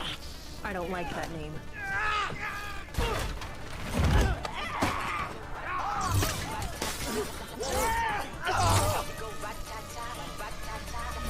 DJ's realest, we be the realest team on the list. Watch out, I kill it, watch out, I spit it on the mic. Y'all can't do what I do, just admit it. My nigga, they drop it to the floor. My face look pretty, y'all ain't doing it. I done did it, cause I'm marvelous, been topless. A bad chick, the flow sick like oh shit. You know there's some cool shit. Knocking the fools out like fools. I do this. Really? Hi. It's the kind of beat to go rat-ta-ta. It's the kind of beat to go rat-ta-ta. It's the kind of beat to go rat-ta-ta. It's the kind of beat to go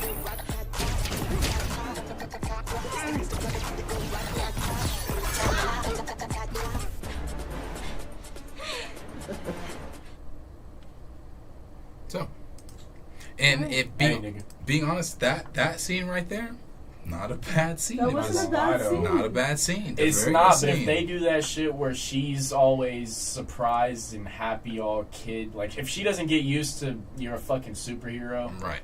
Like I don't want every time she does something. Oh my fucking God. But let's have an honesty moment. I think in this movie, that's what we're going to expect. Like we didn't just get a whole series. I mean, for one, yes, it's more. This is MCU we're talking about, so yes. But for two, like. I think, I mean, of course, like, I don't know if you guys watched the series, but towards the end of the series, she still couldn't really fathom what was going on. And then, like, the end credit, her and Carol switch. So I think we are going to get the very starstruck 14-year-old. I don't think we're going to get the more serious Kamala. Oh, no, we are. I mean, there's that scene of her in space when they first switched spots. and Nick Fury's looking out in space, and she's twisting upside down, and she's saying, Yeah. "Am I an Avenger?" or whatever she's saying, or Yeah. whatever. So yeah, we're definitely now probably toward the end of the movie after they've been through some shit, Yeah, and there's we'll the probably impending get- threat of the incursion. She might, you know, Get it together a step little some bit. shit up and you know, be a. I know it's gonna happen. I'm just saying right now, I'm not gonna like that. And all these serious ass moments of them fighting for their But I lives. think that's what- She's sitting there. Like what Nia DaCosta said to Hart. It's gonna be goofy and. I think they're what'd she using say, her wacky? as the goofy comedic relief. If we're gonna I'm have, so sick of those. if we're having her I'm on sick a of moment. goofy comedic reliefs. Hey, and did her dad not touch that child? What is going on with that nigga? Did he not touch that kid? I know, seen was that like, nigga how running are you around so the cute? living room in the beginning of the. I was gonna say that first, because I felt like that was really the main priority. But what's going on? Like, Are we just not ever talking I'm not about gonna that ever forget again? that we might have been the only. I mean, I know a couple We of the were. niggas did, but We we might have been the only ones talking about the fact that this man was sending and having pictures of, CP on his phone and stuff. What said, happened with that? Go back and watch that video if you would like. We had those screenshots where I don't know. That shit Nothing ever real? happened to it. Is that did they? Oh, no one watched Miss Marvel. No one knows you, nigga. Come on back. knows you. Come on down. I don't know. I How have much? no How much idea. money? I have no idea. Nigga what woke up, happened. seen that, and immediately printed the NDA. Immediately. I have no idea. Oh my god, we got people in the comments saying, "Huh?" Like, yeah, no, motherfuckers did not know Oh, about y'all that didn't know shit. about that? Ooh. Yeah, we had like that was a whole topic of That ours. was a like, topic. It's a clipped video on our channel. You can go back and is. you can watch that. Yeah, I meant to say that first because what the fuck? No, it is a clipped video. I don't think we ever resolved that. No, I it never saw was. another No, it story. ne- Because never- when we talked about it, the very first thing I said before we even jumped into it was, we're not saying anybody's guilty. We're not saying anybody's he was innocent. allegedly talking yes. to children. Allegedly, he was talking to children. It Talking, never went sending anywhere pictures, from our and understanding. In the video that we did, when we talked about it, I pulled up the screenshots that the girl took of their conversation. It's all there. And it was like the timing, like right after Miss Marvel came out, and it's Yeah. like we were sitting here talking about like Miss Marvel's not this booming ass show, and he's this big ass star, but it's like now enough people have eyes on him where it's like maybe Now, he is a big Bollywood So it's star. like I was like, he's a big Bollywood star for sure. hey, Yeah. I just had to bring it up because I don't know. If Yeah, that I was noticed it. that too. I was like, are we just not gonna? Are we ignoring that? Are we No. okay? No, Walked up with that wasn't going to be blank check. discussed. But with the X-Men, binary, all that shit being connected to the Marvels, if it is, the last thing the director goes on to say is, since Captain Marvel, Monica Rambeau, and Kamala Khan's Miss Marvel will be forced to team up when their powers become entangled in Captain Marvel 2, the origin of Miss Marvel's unique power set and the subject of her mutation is sure to be revisited in the film. If so, the exploration of her powers in the Marvels could easily serve as a huge stepping stone into introducing the X-Men franchise into the MCU.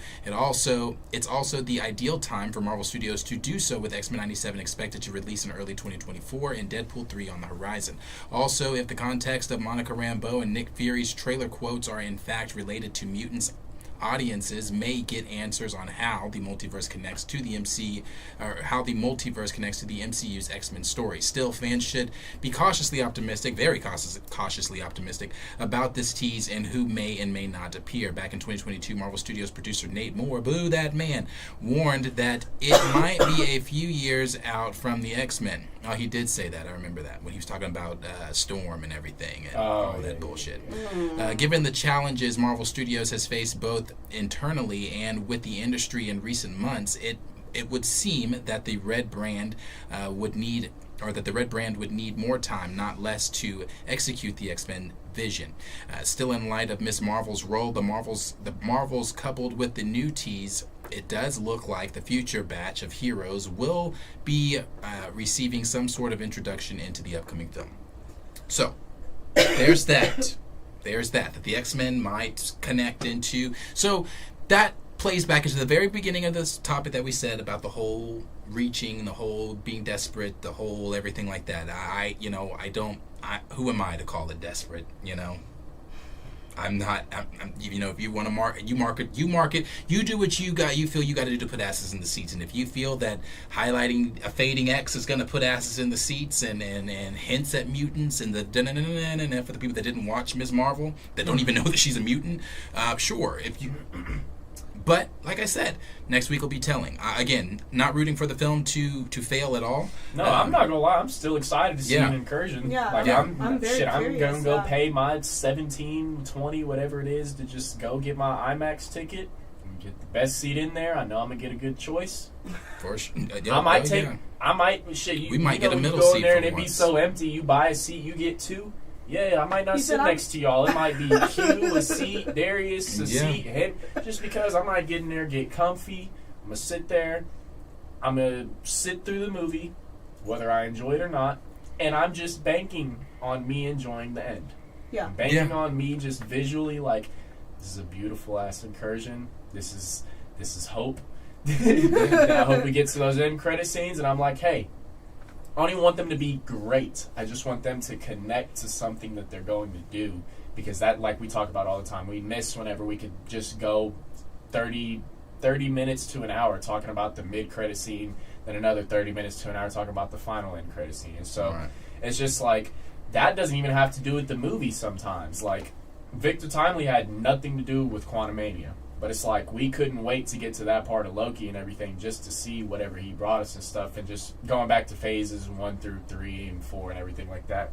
Just the end credit scenes really make a lot of the movies just like worth sitting through because you know you're going to get something to actually look into at the end. You know, It's not like you're going to sit through this and be like, damn, cliffhanger, I don't like this or I don't like that. It's more of like a, damn, what's next? Mm-hmm. And so I just hope we all get that after the Marvels and not necessarily like a, oh, this wasn't good, it was boring, I didn't like it, I didn't like her, I didn't like this, because that's all I want to I just want to walk in there, watch it, and I want to, hey, I didn't hate it, I didn't dislike it, maybe I do like it, maybe I hate it, but I just want to be wondering what the fuck is next. Right.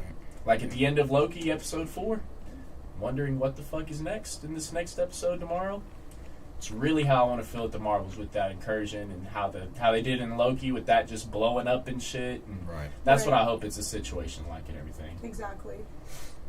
And the last part of this, before we move to the next topic, sorry, this one was winded. It said this is coming from this is just the pre-sales for the Marvels. Again, more numbers. As according to the box office insider Luis Fernando, the Marvels pre-sale tickets have been the weakest for any MCU film in a post-COVID era. The film is currently projected to earn between 50 and 75 million in its opening weekend, in comparison to its first Captain Marvel, which opened to 153.4 million in 2019. This suggests a potential lack of interest from general audiences in the new installment.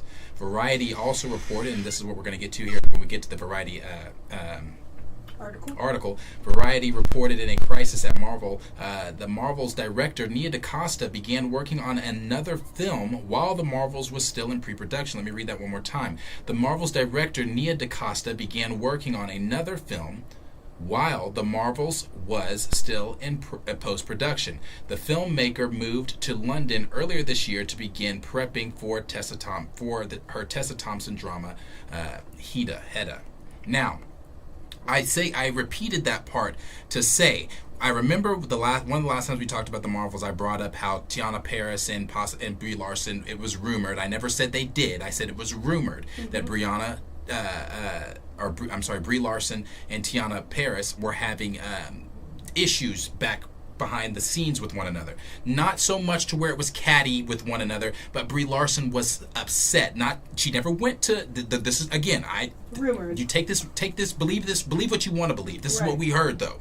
And again, I want for who this came from. So it's not just like who'd you hear this from, or you're just pulling this out your ass. This came from the Hot Mic over at Jeff Snyder's over at the Hot Mic. And don't say, oh well, that's just talk from Jeff. we cannot pick and choose when we want to believe these scoopers and when we don't.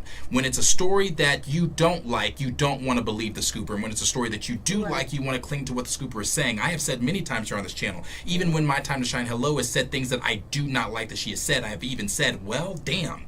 As much as I don't want that to be, My Time to Shine Hello is rarely wrong. So I would hate for that to be true. Jeff Snyder has said many things over on the Hot Mic podcast that we have all said over here and waved our hands and praised about. But the minute Jeff Snyder said that Tiana Paris and Brie Larson were reportedly having issues behind the scenes, people were saying, oh, well, no, that's a lie. That's just people trying to drum up negative drama for the film and making Brie Larson being sexist and all those other things. Again, no one was saying that Brie Larson went to Tiana Paris or that Tiana went to Brie Larson. They were having this catty back and forth. What it was said was that Brie Larson was reportedly upset with some of how much screen time Tiana Paris was getting, because it is a Captain Marvel film, and it even goes on to suggest, even the post-credit scene is centered around Tiana Paris, is centered around Monica Rambeau. So I don't know. You can believe what you want to believe. I'm not on the set of the Marvels. Jeff's not on the set of the Marvels. But when it comes to Jeff's insiders and what Jeff knows, he's pretty accurate on some of the things he says. So I remember when people were saying that, oh, no, that's not true. But I've said all that to round it back to the last part I read there about Nia DaCosta beginning to work on another film while the Marvels were still in post-production. Does that scream normal to you? The director leaving to go start another film while her film was still in post-production. The film she called Goofy and Wacky is still in post-production. She goes off to London to start her film with Tessa Thompson, whatever the Heba, whatever the fuck it's called. So she could be wrong, but I don't think she's the first. She's not. The 10th or the 20th. I know people do it. They do, but I don't know how those movies come out. I mean, Steven Spielberg has done it. Yeah, he did it with Jurassic Park and but whatever the fucking film. Jurassic Park. Right, it's not. It's not. And so I think it's not necessarily that it's weird that she did it. I think it's weird that all her time wasn't put into a project that, into a project that kind of needs her attention. That's what it is. With everyone being excited that first black woman directing in a Marvel film and everything like that. And so I think people are just wishing she put more time and effort into it, but it seems like everyone's having the point of view, and I understand if she's leaving early, why the fuck am I going to give a fuck about it? And I get that perspective. I also get the perspective of Brie Larson being upset with screen time and everything. It's like being in the NFL or NBA, and then they go draft a rookie at your position, and you're getting your job took or something like that. It's like she's almost seeing that, they're wanting to transition into Monica and Photon and her mom from a different universe, Miss Marvel, having all this screen time and powers and stuff, mixed with her coming out and saying that she's not really enjoying it. And so it's like she's knowing that they're about to really take her job and lose that job, and so just seeing it happen, she'd probably be frustrated. Right. I get it. I'm not sitting here. I don't think any of that has to do with sex, race, hating her. I just think that's any personal. If anyone gets their job or seeing that happen, they would make comments about it. Exactly. I don't think it's a hate thing. Yeah. Yeah, I think people sometimes forget. At the end of the day, these actors and actresses are still human, and they still have a right to feel how they feel. And like you said, if you're coming onto a job in a movie where it is centered around your character, but then they are progressively pushing you out, and then you go and question it, it's like all of a sudden I'm this drama queen and I'm this big problem, and it's like, no, this movie is primarily supposed to be about me, and now all of a sudden I'm getting booted out. Right. Yeah, I mean, like I said, hey, when you say you don't want to do it anymore anyway, and that's not her fault. That's also just the negative backlash she's received as being Captain Marvel. But again, numbers were presented, rumors were presented, articles were presented. Now it's up to you to take whatever you want into next Thursday with you, or Friday, whenever you see the film, or if you go see the film, take in with you the theater, whatever you want to think about this film. Is it going to be a good film? Is it going to be a bad film? Everything is going to be subjective. There are going to be some people that come out and hate the film just to hate the film. There are going to be people that make videos, that didn't go see the film or bought a ticket just to go hate the film, or things like that. We all know that all of these things are stacked against the film. The question remains, though, are people going to go see it? It's not a question of are people or things stacked against it. We know that.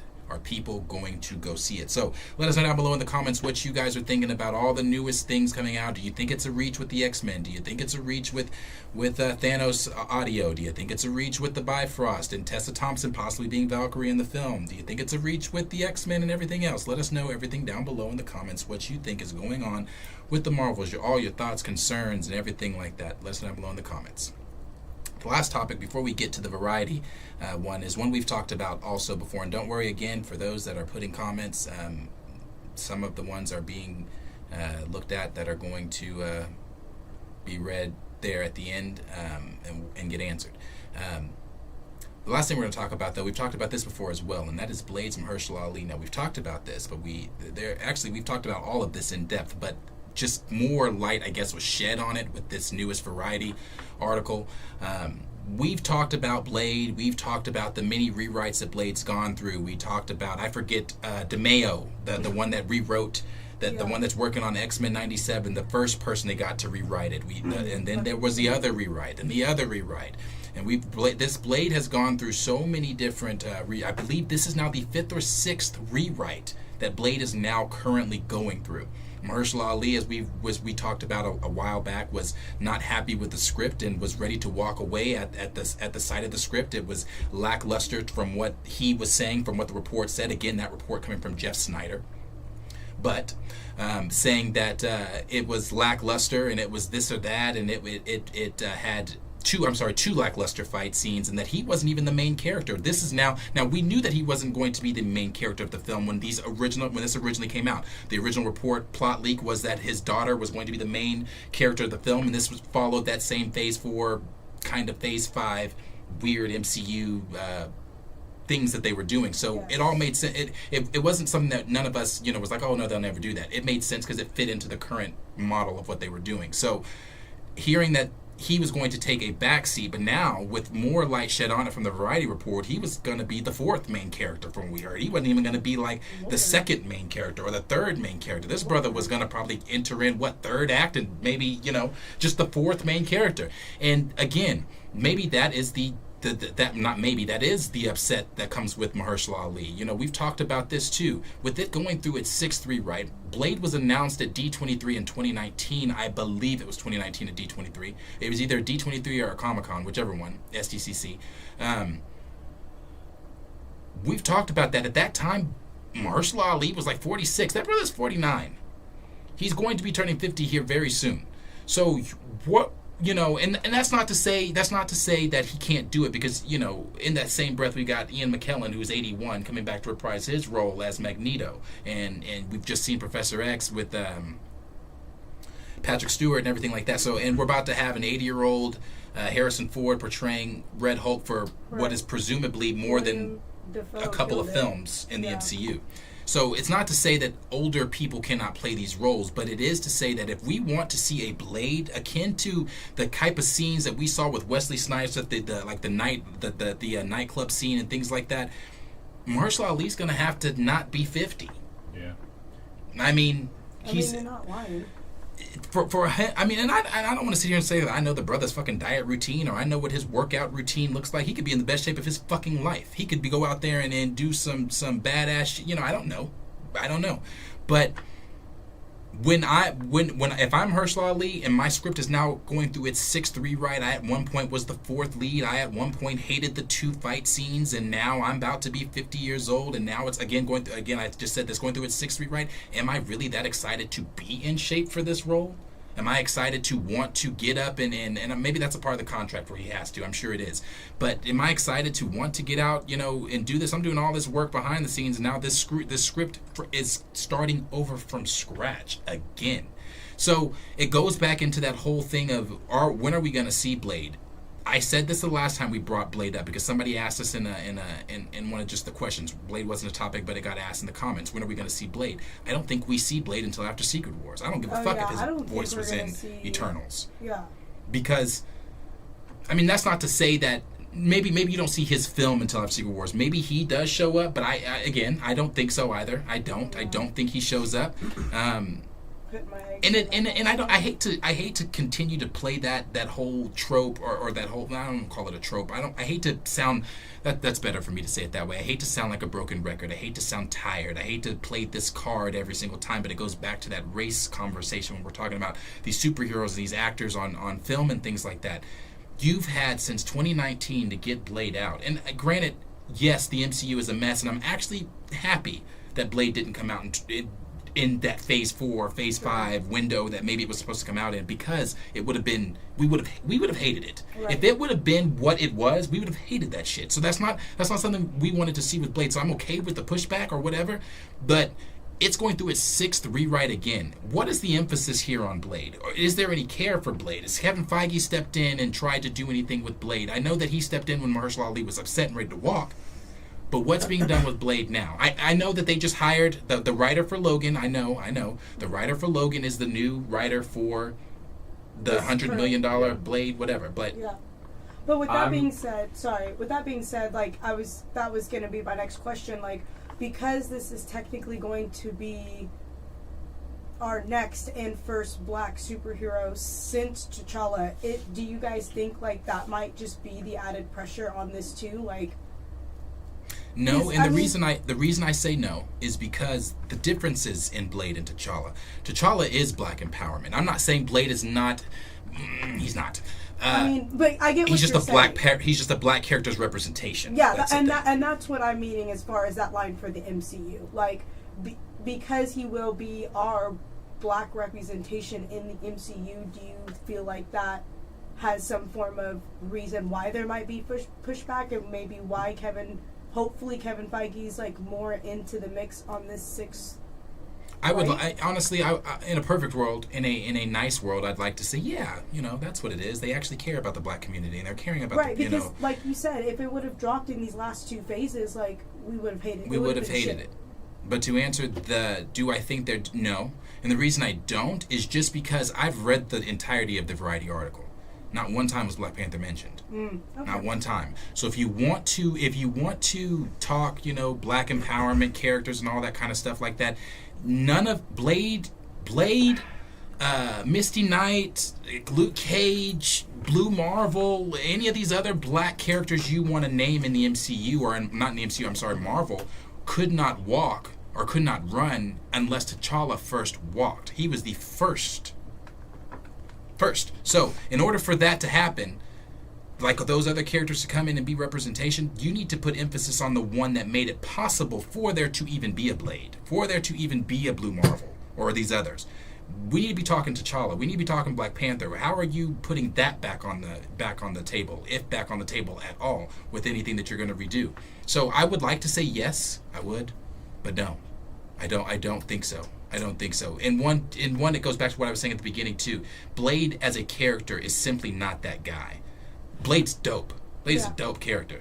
But when it comes to like little black boys looking at Blade as like, man, that's black and no. Right. Are they looking at Blade as like, yeah, that's super fucking dope, and he's a black character, and representation wise, seeing black superheroes and all that, but is he to the status of what a T'Challa is in the eyes of the viewers? No. Okay, I meant more like Marvel trying to check off. I see what you're saying. Marvel trying to insert him into that role. Right. I don't think they're doing that. I don't. See, I think I have a different perspective than both of y'all, and I don't know. I might disagree with a lot of the chat, but I mean, 6 times being rewritten, going and getting the Logan writer, that to me that means they want this done right. Yeah, I agree. I don't think when you get to a 5th or 6th rewrite, a lot of things, fuck it, we're not doing it. Right. We're not. I think at this we're gonna go find someone else. We're gonna let him walk, and we'll wait. But I think they want Ollie in this role. I think they want it done right. Same thing with Fantastic Four. But I think just like you said, if it would have came out, we would not have liked it. Yeah, no. I think Feige knew, I think a lot of people knew that, which is why they are getting rewritten. Because let's face it, Thor: Love and Thunder could have been rewritten. Multiverse of Madness was rewritten and could have been rewritten. It could have been rewritten again. Right. And so the fact that it's gone through it's a lot. I'm not sitting here denying the fact that it's been 2019. It's been 4 years, almost 5. I'm not denying any of that. But at the same time, it's like, I get it. Because coming from a creative standpoint, you really want something to work. It sucks that you have this big fan base and everyone in the world knows that everything's leaking and they know that this isn't going right and this isn't the story and they just know everything that you're doing right now. Right. It sucks, but at the same time, it's like it seems like they really want to get this done, but they don't want to just do it and release it and just let it come out. And they don't want. I feel like even more to it, they don't want Ollie's name attached to it, and it sucks. Oh, I'm sure Ollie told them. No, him himself as well. But it's like, I'm sure that they're not looking at him as like, we're gonna put you in this movie and let you be. They probably saw himself that the fourth lead character. No, nigga, you're fired. We're scrapping this. We'll delay it. We'll find someone else. We're not doing that shit. And to me, that means more than letting it happen. True. Right. And so, Yeah. I don't know. I get everything. I get the complaints of why the fuck is this. We said the same thing about Black Adam. Black Adam was better than we expected. It wasn't the best. It was better. But we're talking Marvel, though. And we know the capability that they have.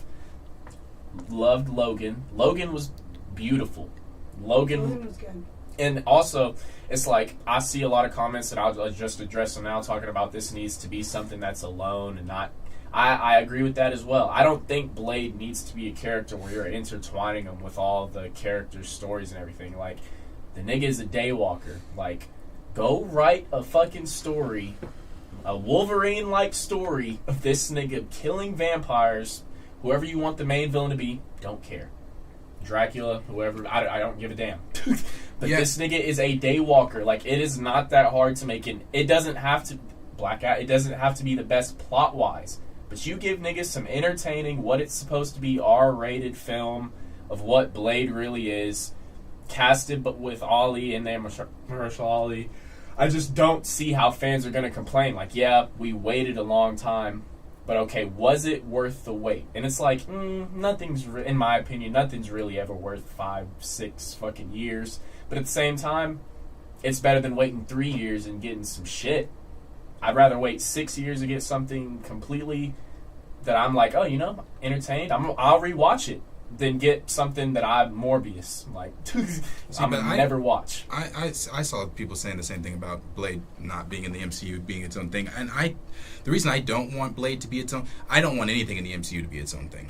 And I've said that. You remember, y'all know. I get the story with the Black Knights and connecting with Eternal, but I don't think that this needs to be a story connecting like Secret Wars or anything. No, nothing like that, and I don't think it is. But no, I'm not saying he's his own standalone thing. But I'm saying I wouldn't be mad if he was a special, like. Yeah, because I want whatever they're doing. I still want that Midnight Suns deal. I still want all of that. So I meant that as in like his first movie. It doesn't have to be even. I hope it doesn't connect to Secret Wars. It doesn't need even to. With the plot leaks of it being with him and his daughter. Like, I don't think it has to connect with anyone. I think you can just throw him in there as Blade, let the movie work out as him being a daywalker killing vampires. If you know how long we waited for R-rated content, we're gonna get. Hopefully, we should be getting it in Deadpool, but that means we wouldn't be getting it again till like Blade. Right. And so it's like, and the last part is you said after. I disagree. I think them making Blade the movie comes before. I think it comes out 2025. I think them hiring the Logan writer, them with all this Deadpool. I don't know if it's gonna connect. I don't. But see, if they just hired this writer, typically it takes a little over a year to write a good film. But it's a low budget, so it's not. What like is they the have budget for this film? $100 million. It's a low budget for Disney Marvel films, and so it's like I don't think they have anything super big planned. He's a daywalker. It's not super. $100 A Blade story is not complicated. No, it's not complicated at all. But we also just don't and the nigga know. wrote Wolverine, in my opinion. We just don't know simple. how the MCU is going to intertwine Blade with their. But that's my thing. That's why I don't think it needs to be super intertwined, because you already set the base with him in Eternals and everything. I don't think it needs to be super intertwined, but I also I don't even think it's going to be intertwined in the current story being told. I think it's going to set up its own thing. Now, are the events of the MCU going to be mentioned? Of course, the blip will be mentioned. The blip's always mentioned. Yeah, no, like Tim, his Yeah. hands. No, shit sure. like that's going to be mentioned. But I think it's going to be its own. It's going to be in the MCU, but it's not going to play a role within the current concepts of the MCU. It's going to start branching off and telling its own, possibly, the Midnight Suns or Marvel Knights or whatever the fuck they might do with them. I don't know. I think it's going to branch off, start telling that story, start at least leading to that story, because he's already talked to fucking Kit Harington, Black Knight. Yeah. So he's already talked to him. That suggests that he's possibly spoken to other people. Just like Nick Fury. We've talked about that. Nick Fury talking to Iron Man, before the deleted post-credit scene, he had said, if spider people and mutants and whatever aren't already enough, now I got to deal with you, which had already suggested he had talked with other Avengers before he spoke, or Avengers people before they spoke with Iron Man. So it could be the very same thing with Blade. Blade could have spoken with. But between, we don't know. I mean, I guess we do know it's on the timeline. Maybe he has spoken. By the next time we see Blade, maybe he's spoken with Werewolf by Night. Maybe he's spoken with Dracula. Maybe he's spoken with one of Moon Knight's personalities. Yeah, So I don't know. But we'll definitely see. Because are they even thinking about bringing back, like, I don't know how much of like a rumor or speculation this is, but like Ghost Rider, like if they are gonna do that's happening. That's a project that they're doing. That's a whole nother thing. Ghost Rider being a part of it and everything. So, all of those things are for sure going to be happening. But I do want to read this part here. This is from Superhero Hype, and this is what they were saying about Blade. They said Mahershala Ali was reportedly ready to leave Blade early. Early script had him as fourth lead. Mahershala Ali was reportedly ready to walk away from Marvel Studios' Blade after one version of the script saw him as the fourth lead in the film. According to recent articles from Variety, Ali almost left Marvel's Blade reboot over script issues. Kevin Feige announced a new Blade movie was in the works with Ali in San Diego Comic-Con 2019. However, progress has been stalled since then, and a number of writers and directors have been hired and then departed from the project. One person familiar with the production told Variety that at one point the script for the upcoming Blade movie morphed into a narrative led by women and filled with life lessons. As a result, Ali's Blade was downgraded to the fourth lead of the movie. Ali was ready to exit the project before Feige hired Michael Green, who co-wrote 2017 Logan and 2017 Blade Runner's 2049, to rewrite the script. At this time, Ali is still attached to the picture. Blade currently has a release date of February 14th, 2025.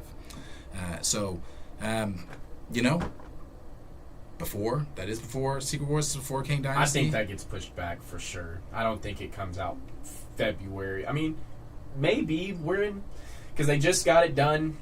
I don't know. It's just I don't. Maybe like you said, it's $100 million, so maybe it won't take him a year to write the script. If he starts writing the script as of let's say he started writing the script before the announcement today. Maybe he's known about it for a month. We don't know. The announcement just came out today. If he started writing the script now, maybe he can have the script done by the spring.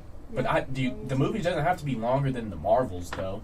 No. They can. An hour and a half is honestly shorter. Might be better. Right. Not saying it needs to be because I know they're not going to, but if they were to make it into a special, it'd need to be a longer one, like an hour 10, hour 15.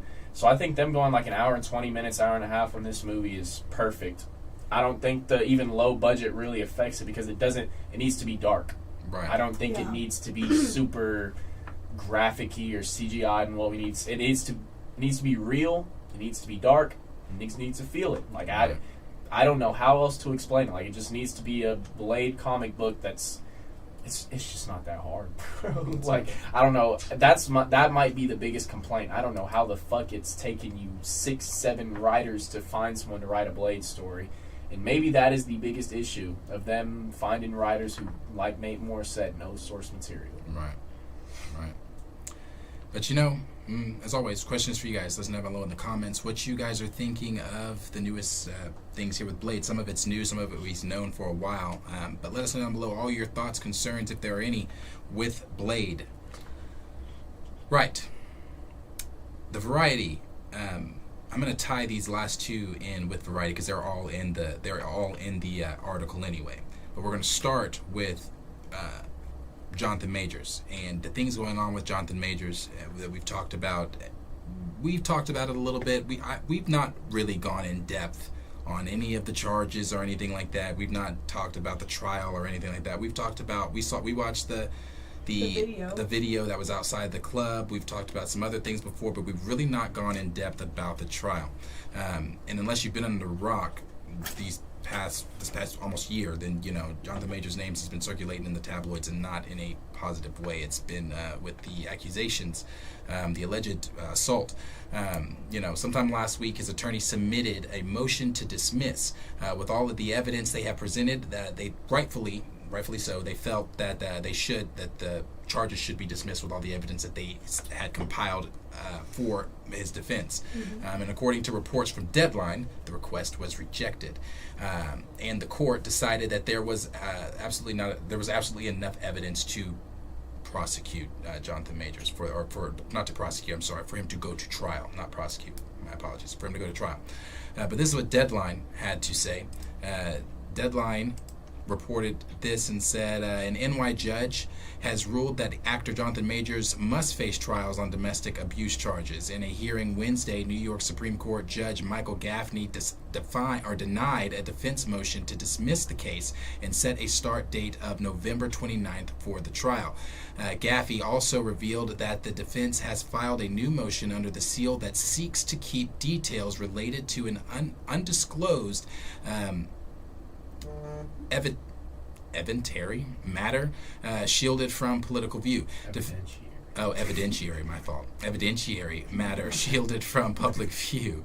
Defense attorney Seth Zuckerman asked by Gaffney if there was any alternative to the secretive route, said the defense team had considered other ways, but the answer is simply no. Due to the high profile of the case, he continued not shielding that aspect of the case would lead to such intense media scrutiny that it would compromise his client's right to a fair trial. Gaffney did not immediately rule on the latest defense motion, and the prosecutor remained neutral on it. The judge noted that media outlets in public would be able to register any objections to the defense effort through November 6th, while the right to a fair trial is enshrined in the Constitution. Gaffney said the right to access is not absolute. So we know that, all the things going on with Johnathan Majors is not looking good. It's not looking good at all. They have denied all the evidence that this defense attorney came out very early on and said, I've got all this evidence that just compiled that proves. His words were, I've got so much evidence that I can't even show you some of the evidence that I've got because we've got so much evidence that proves that my client is innocent. And they were saying that at the very beginning of the trial. They've really not presented anything outside of that video that really proved. And since day one over here, we've said, I've said too, you've said, everybody in here said, it's been a witch hunt. And it still, to me, seems as if it is a witch hunt because there was evidence that his defense attorney put out last week that we all saw, everybody saw, that they said that they were going to start filing charges against the ex-girlfriend and things like that, and which kind of, too, also, to a lot of us, solidified, okay, his innocence. This is this is in the bag. He's going to continue on his king. Blah, blah, blah, blah, blah, blah, blah. His life's not going to be ruined. But what we're hearing is that's really not even true. None of that is true. That, like I said, the DA did turn down the evidence that his attorneys brought to them. So they are saying that as of right now, on November 29th, he is going to go to trial.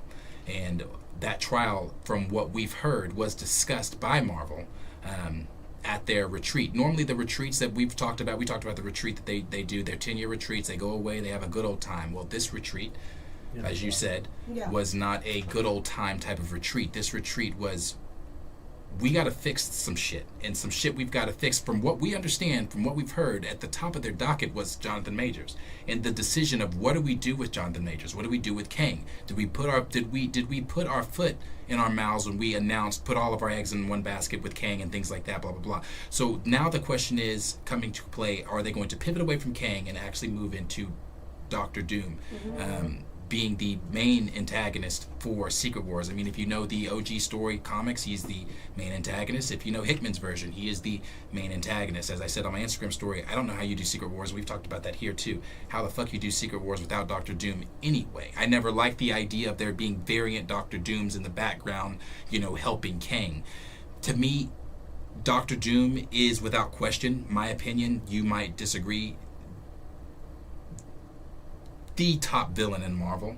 And some of the shit that Doctor Doom is able to do, some of the shit that you see Doom do in Marvel Comics, makes him one of the most formidable villains against any adversary in Marvel, against any of the heroes in Marvel. And to me, his absence from Secret Wars never made sense. So if this is true, as much as I love Johnathan Majors, if this is true and they are thinking about pivoting toward Doctor Doom, I'm not mad about it. I wonder how that then plays with Loki, because what we've heard, and this was also in the article, I'll read that part too, from what we've heard with Loki, despite what we read earlier in the direct, I think that direct article was from maybe last week, one of those direct articles from the Marvels from last week, but despite what we heard in that article, what they said about Loki's viewership is down. Loki's viewership is not doing well at all. And this goes back into, circling back into that whole Marvels talk about people going to see the Marvels. If people are at home with Disney Plus subscriptions, not watching the #1 Disney Plus show still today, season 1 of Loki, they're not watching season 2. What makes you then think they are going to go sit their asses down in a theater, pay to watch the Marvels? Right. So, with Loki's viewership being down and everything going on like that, people have been asking themselves, or some people have been theorizing and thinking that there are, because the guy, I forget his name, the guy discussing some of the things he heard in the Variety article over at Marvel Studios, was he heard that the finale for Loki pivots a little bit. Like what he's saying is they think that there's another version or two versions or something like that, or pivot where it doesn't necessarily have to end with Kang as the overarching. I'm not saying that Doctor Doom is going to be mentioned or shown in Loki's finale. They're opening up their options outside exactly, of but opening the option to say that Kang. And now, how you do that with the post-credit scenes we've seen in Quantumania and everything else we've seen, I don't know. But they are really trying to think of ways to pivot out of Johnathan Majors continuing on as Kang if he is found guilty. And this is also reported by Rolling Stone, is that Johnathan Majors' legal team is out leaking material, and again, no one over here is saying he's guilty, but trying to make it seem as if Johnathan Majors is innocent. And this is coming from Rolling Stone. They are out, like the whole video, the fight, they're saying that whole thing, stuff like that being staged and leaked out. And we even asked each other in the room when we saw the video, do you guys think it's staged? And we all said, I don't think it's staged. I just think it, it's coincidental, but not staged or anything like that. But, I don't know. I've said from the beginning, I think it is a witch hunt. I don't really know what's going to happen with Johnathan Majors. I don't know if he's going to continue on as Kang. What is he on trial for? Right now, it's still the abuse. It's still the assault, rather.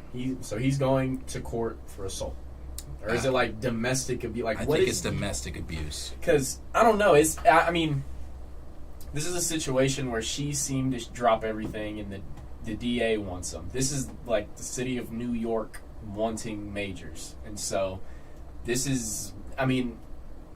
It's not even a debate or argument if it's a witch hunt, because when it comes down to situations like that, it's always a witch hunt. It's always when they keep indicting Trump, they want Trump. It's a witch hunt. Like this isn't just and I know it does happen a lot more with black people. I'm not pulling the rate, but this is an every person thing. This happens to people who sometimes them niggas just want you. And so that's the part that sucks to me because, I mean, I'm going to be so honest, I don't care because I don't give a fuck what Johnathan, and it's like, I hate saying that because I was thinking about something the other day and it's like, we do have to stop telling people like we don't care what they do on their own time. Right. Because I do. Like, the people I hang out with, like, I care what you're doing on your own time, low key. Like, if you're doing some weird ass shit or some like shit I'm not comfortable with, and you're trying to hide it, shade, just being weird, I care. I care what my niggas are doing on their own time and shit. And so it's like, strangers like that, like Johnathan Majors, I don't care what he does on his own time, but it's like, he has to realize some motherfuckers do. And whenever that first video came out of the cops coming to get him and arrest him or whatever, the amount of people in New York and his college town are, this is Johnathan Majors. Y'all don't know who he's been. He's been doing this. Yeah. I have stories of him being on campus and he's just so threatening and intimidating, and he is Kang. He's really method acting, and all that shit came out. City of New York DA, let's get that nigga. Like, did y'all see Loki season 1? Because this is at the time. This is right after Loki season 1, essentially. Mm-hmm. This is the biggest show. Oh, Marvel's got him as their next big bad.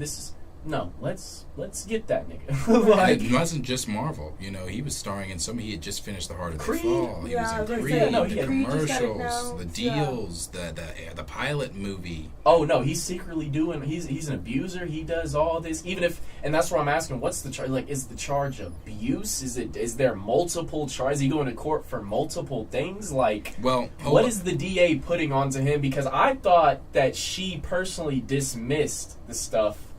So I thought all the stuff with him and Grace was done. I didn't. Well, this is what they said in the article here from Variety. It said this past September, a group of Marvel creatives, including studio chief Kevin Feige, assembled in Palm Springs for the studio's annual retreat.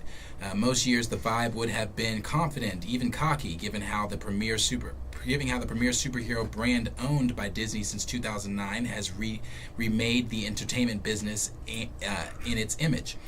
But this occasion was just ridden. Okay.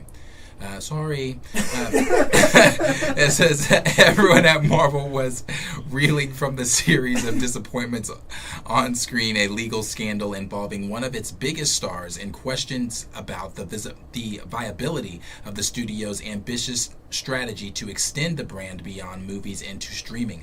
The most pressing issue to discuss at the retreat was what to do with Johnathan Majors, the actor who had been poised to carry the next phase of Marvel's cinematic universe, but instead is headed to a high-profile trial in New York later this month on domestic violence charges.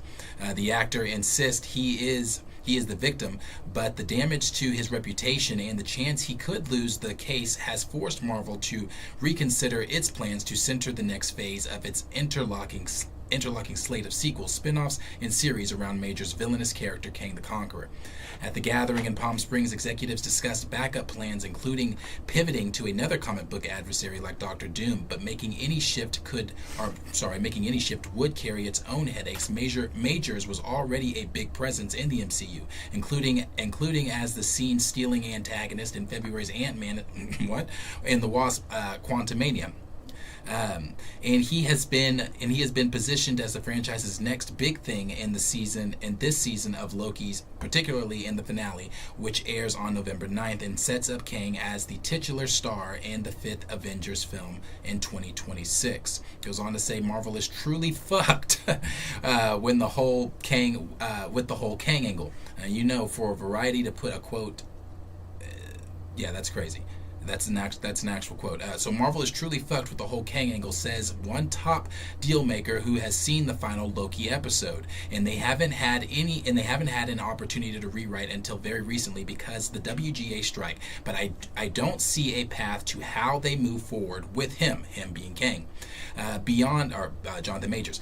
Beyond the bad press for Majors, the brain trust at Marvel is also grappling with the November release of The Marvels, a sequel of 2019 blockbuster blockbuster's Captain Marvel that has been plagued with lengthy reshoots and now appears likely to underwhelm the box office. This is all an unprecedented turn of fortunate for a company that has enjoyed a nearly uninterrupted steering of hits ever since it started independently producing its movies in 2008's Iron Man. The widely profitable run culminated in the $2.8 billion success in 2019's Avengers Endgame, a high water market for the studio that has earned nearly $30 billion over 32 films. Replicating that kind of phenomenon is never easy. However, the source of Marvel's current troubles can be tracked back to 2020. That's when the COVID pandemic ushered in the mandate to help boost Disney stock price with an endless torrent of interconnected Marvel content for the studio's fleeting streaming platform, Disney Plus. According to the plan, there would never be a lapse in superhero fare with either a film in theaters or a new television series streaming to or at any given moment. But the ensuing tsunami of spandex proved to be too much of a good thing, and demands of churning out so much programming taxed the Marvel apparatus. Moreover, the need to tease out the interwoven storyline over so many desperate shows, movies, and platforms created a muddled narrative that baffled viewers. The Marvel machine was pumping out a lot of content. Did it get to the point where there was too much and they were burning people out on superheroes? It's possible, says Wall Street Analytics' Eric Handler, who covers Disney. The more you do, the tougher it is to maintain quality. They tried experimenting with breaking in some new characters like Shang-Chi and the Eternals with mixed results. With budgets as big as these, you need home runs. The Marvels, which opens in theaters November 10th, will struggle to get the ball past the infield, at least by Marvel's outside standards. The movie, which cost $250 million and sees Brie Larson reprising her role as Captain Marvel, is tracking to open $75 million to $80 million, far below the $185 million Doctor Strange and Multiverse of Madness took in domestically in its debut weekend last year. Directed by Nia DaCosta, the Marvels unites Larson's heroine with two superhero allies, Tiana Paris, Monica Rambeau, introduced in the 2021 Disney Plus series WandaVision, and Aman Vanali Kamala Khan, first seen in the 2022 series Ms. Marvel. But instead of seemingly building on the success of Captain Marvel, the movie results in 4 weeks of reshoots to bring coherence to a tangled storyline. The eyebrows were raised again when DaCosta began working on another film while the Marvels was still in post-production. The filmmaker moved to London earlier this year to begin prepping for the Tessa Thompson drama, whatever the fuck the name of that movie is. A representative for DaCosta declined to comment. If you're directing a $250 million movie, it's kind of weird for the director to leave with a few months to go, says source familiar with the production. The Marvels has seen its release date moved back twice, once to swap places with Quantumania, which was deemed further along, and again when its debut shifted from July to November to give the filmmakers more time to tinker. But that extra time didn't necessarily help. In June, Marvel, which traditionally only solicits feedback from Disney's employees and their friends and family, took the uncharacteristic step of holding a public test screening in Texas. The audience gave the film middling reviews, and then it goes on to say some other things that we talked about in Pause. When did the budget get up to 250? I'm not sure. I swear to God, last time I seen it was like 180-ish. Yeah. I swear it's jumped up from 75 to 80. Like if it was in the 75 to 100 range, then it went up to 180. It did. And now it's at 250. Yeah. If that's true, or if I don't know if they're just throwing numbers out, but I'm not sure. Maybe they paying some niggas to get the fuck up in this movie because I don't. Hell? That's a lot of money for the shortest movie. I don't know. The shortest movie, and knowing that the success rate is not there. Yeah, that's true. I don't think that's a lot of. I don't think they went that's into this thinking, "Oh yeah, nigga, we're about to make another bill. Yeah, spend whatever." They do Maybe they. I don't know. I don't know because you know how this always goes. I'm not sitting here saying I'm going in there hoping to see this and that, hoping to see this person cameo and this character cameo. Right. But that's nowhere near close to where the budget was whenever they were done with the movie. Exactly. Right. They were done with the movie and the budget's been going up. So yeah, I don't know. Yeah. I don't know if that's a good, bad thing. I don't have anything negative, but I want to point that out, that it was not 250 a couple of weeks ago. No. I do want to, this last part here, what they said about the VFX. They said the so-called VFX we see was because of half-baked scripts, says one person involved with She-Hulk. This is not Victoria, this is Kevin. And even above Kevin, those issues should be addressed in pre-production. The timeline is not allowing the Marvel executives to sit with the material. All the while, Marvel was bleeding money with a single episode of She-Hulk costing some $25 million, dwarfing the budget of the final season's episodes of HBO's Game of Thrones. But without a similar Zygest bang, the August 2022 series premiere at the El Capitan Theater foreshadowed what was to come 6 months later at the Quantumania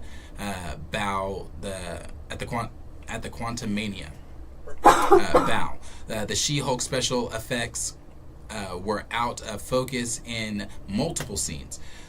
And it says there are signs that the flood of production is leading people to turn out. I'm not prepared to call it a permanent fall, but based on the numbers that go with Marvel podcasts, Marvel-based articles, friends who do Marvel-based video coverage, all of the numbers are significantly down. And that when he's talking about that, they're talking about like YouTubers like us. They're talking about, like they said, the articles. Everything for Marvel is down. People aren't tuning in. Right. Are we awake? Hello. I want to. Hello. Are we finally awake? We've been saying this. The people. This isn't people. This is no longer. You can no longer title or categorize this as hate. People hating Marvel. People trying to bring Marvel down. For years, we've always heard people say, "Oh, it's the downfall of Marvel. It's the downfall of Marvel." And I as a Marvel fan, have defended Marvel. I'm not saying it's the downfall. I remember I said at the very beginning, the cracks are showing. It's beyond the cracks showing. Yeah. So this is, hello. Just want to make sure we're awake and we're paying the fuck attention to what's going on, what they're saying here.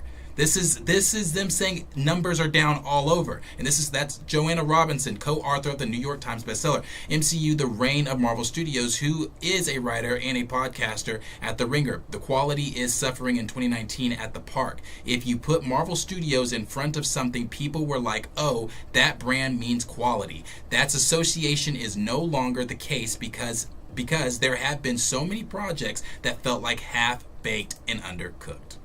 Boom. So, again, the article goes on. It's a pretty lengthy article. It goes on to say so much more. I mean, they get into so much more details about so many more things. They get into, of course, they talk about how we didn't talk about it, but we're not going to go deep into it at all. But they just talk about how Marvel, we've talked about that, wanting the OG Avengers back for another Avengers film, and this, again, that's Marvel sitting back looking at, and I believe, and I've said this before, that they wanted them back. I thought to myself, I've said on this channel, you're smoking dick if you don't believe that they've talked to them after Endgame. Hey, right. We need to talk to you guys about Secret Wars 10 years from now or whenever. All these people are coming back, but I think it's now a bit more extensive than them just coming back for Secret Wars or King Dynasty. It's them wanting them back. It's them wanting them back even past Secret Wars. Still with other characters, but wanting that original six to still be the centric six. Yeah, add your Tatiana Maslany's, add your Oscar Isaacs and everything around those guys, but they want that central six. And why? Because that central six that sells. Yeah. That sells. You put that central six in this damaged MCU right now, you get people back. Right. You get people back, and they recognize that, they know that. So for sure, that's something that's definitely going to happen. So, anything from you guys on that one? No. I agree. The article basically said everything I needed to say. It's nothing like. I just think it's like they keep I don't want to say it, but they keep fucking themselves. Like, they literally just keep fucking themselves, doing things that they have to go undo, and then they have to... Who's to say that if they did bring him back, who's to say niggas aren't done? Like, if I'm being so honest, like, that's the way I feel reading niggas on, like, comments on Twitter and Instagram. Like, yeah, there's gonna be people, oh, wow, Chris Evans, but there's gonna be niggas like, oh, yeah, Chris Evans is back. Oh, Black Widow is back. I know some niggas who are gonna be like, Black Widow. But there's also going to be people that are upset. There are people that don't want them back because it diminishes the sacrifice. But that's what I'm saying. Like I'm saying, they keep doing that stuff that undoes what they already did. Like Tony Stark, like Robert Downey coming back. I don't care how you rewrite that into this story universe blah. No, that nigga died. That nigga died a meaningful death. Exactly. And this is, I mean, I definitely agree, and this is coming from someone who's, like, obsessed with Tony Stark and Iron Man and Robert Downey Jr. Like, as much as I would love to have him to come back, he died. He died in 2019, and it's 2023, and this year alone just came okay with that conclusion. So for you to go back and be like, oh, just kidding, he's back now, now see, why would you do that? The stance that we're talking right now is the stance of the average MCU fan. Now, the argument on Twitter has been the argument between that and the comic readers, and the comic readers' standpoint has been, well, you guys are only basing your knowledge on the MCU. You're not basing your knowledge on the comics. In the comics, these characters die all the time and come back. True. How many times does Iron Man die in the comics? How many times, blah, blah, blah, blah. These characters always die and come back. So that's been the counter argument. Thoughts? See, it's a slippery slope because it's like, okay, let's put it like this. So let's say tomorrow, let's just say one day we wake up, 616 T'Challa is back. What does that mean? What does this real life death that they've took and put on screen, and now this nigga is just back because of time traveler, what does that mean? It's like, I feel like it's such a slippery slope because in the comics, these niggas wrote these characters to die knowing that we were going to get them back. Exactly. They wrote them to die knowing that another writer is going to get them, or another writer is going to tell this story. Or we wrote them to die knowing, oh, we're going to get another story. He's going to come back. This happens in comics all the time. Feige wasn't writing Iron Man's death, at least in my mind, I don't think. I don't think he wrote Robert Downey Jr. to die and then come back as the same Iron Man that he lived. He didn't write he didn't write it, but he didn't advise or let it happen or all that shit. The T'Challa death, I don't think they want 616 back, which leads me into saying I don't want to get into this mumbo jumbo where we have every character as a variant from a different timeline or universe, or because it's like I've watched Loki enough to know that might be what they're wanting to do. Like, right. We might be getting a different Loki. Like, shit, we don't know. Like, it might be Tom Hiddleston still, but it might be a different version or variant or something happens to him or some shit. So it's like, I think it's different because it's just a movie in the sense of you wrote this into your story that has one timeline, one plot, one big centric plot and everything. Whereas to comic books, you have multiple writers. This is happening here. This is happening here. I was just about this to happening say. here. We wrote this nigga to die knowing he's going to come back in this story whenever these characters do this. It's like if they would have wrote Iron Man dying knowing, or they would have wrote some shit like, I hate saying this, but how they did the end of Guardians, they got Star-Lord will be back, Peter Quill will be back. If they would have put like some, okay, sure, that nigga gonna be back. Yeah. All right, that nigga's not dead. Okay. But no, like that's like saying, even how they wanted to bring Thanos back and some shit and see how they wanted to do all that, we knew that we were getting variants and from different timelines, and we already got that. But it's like we already watched that nigga die.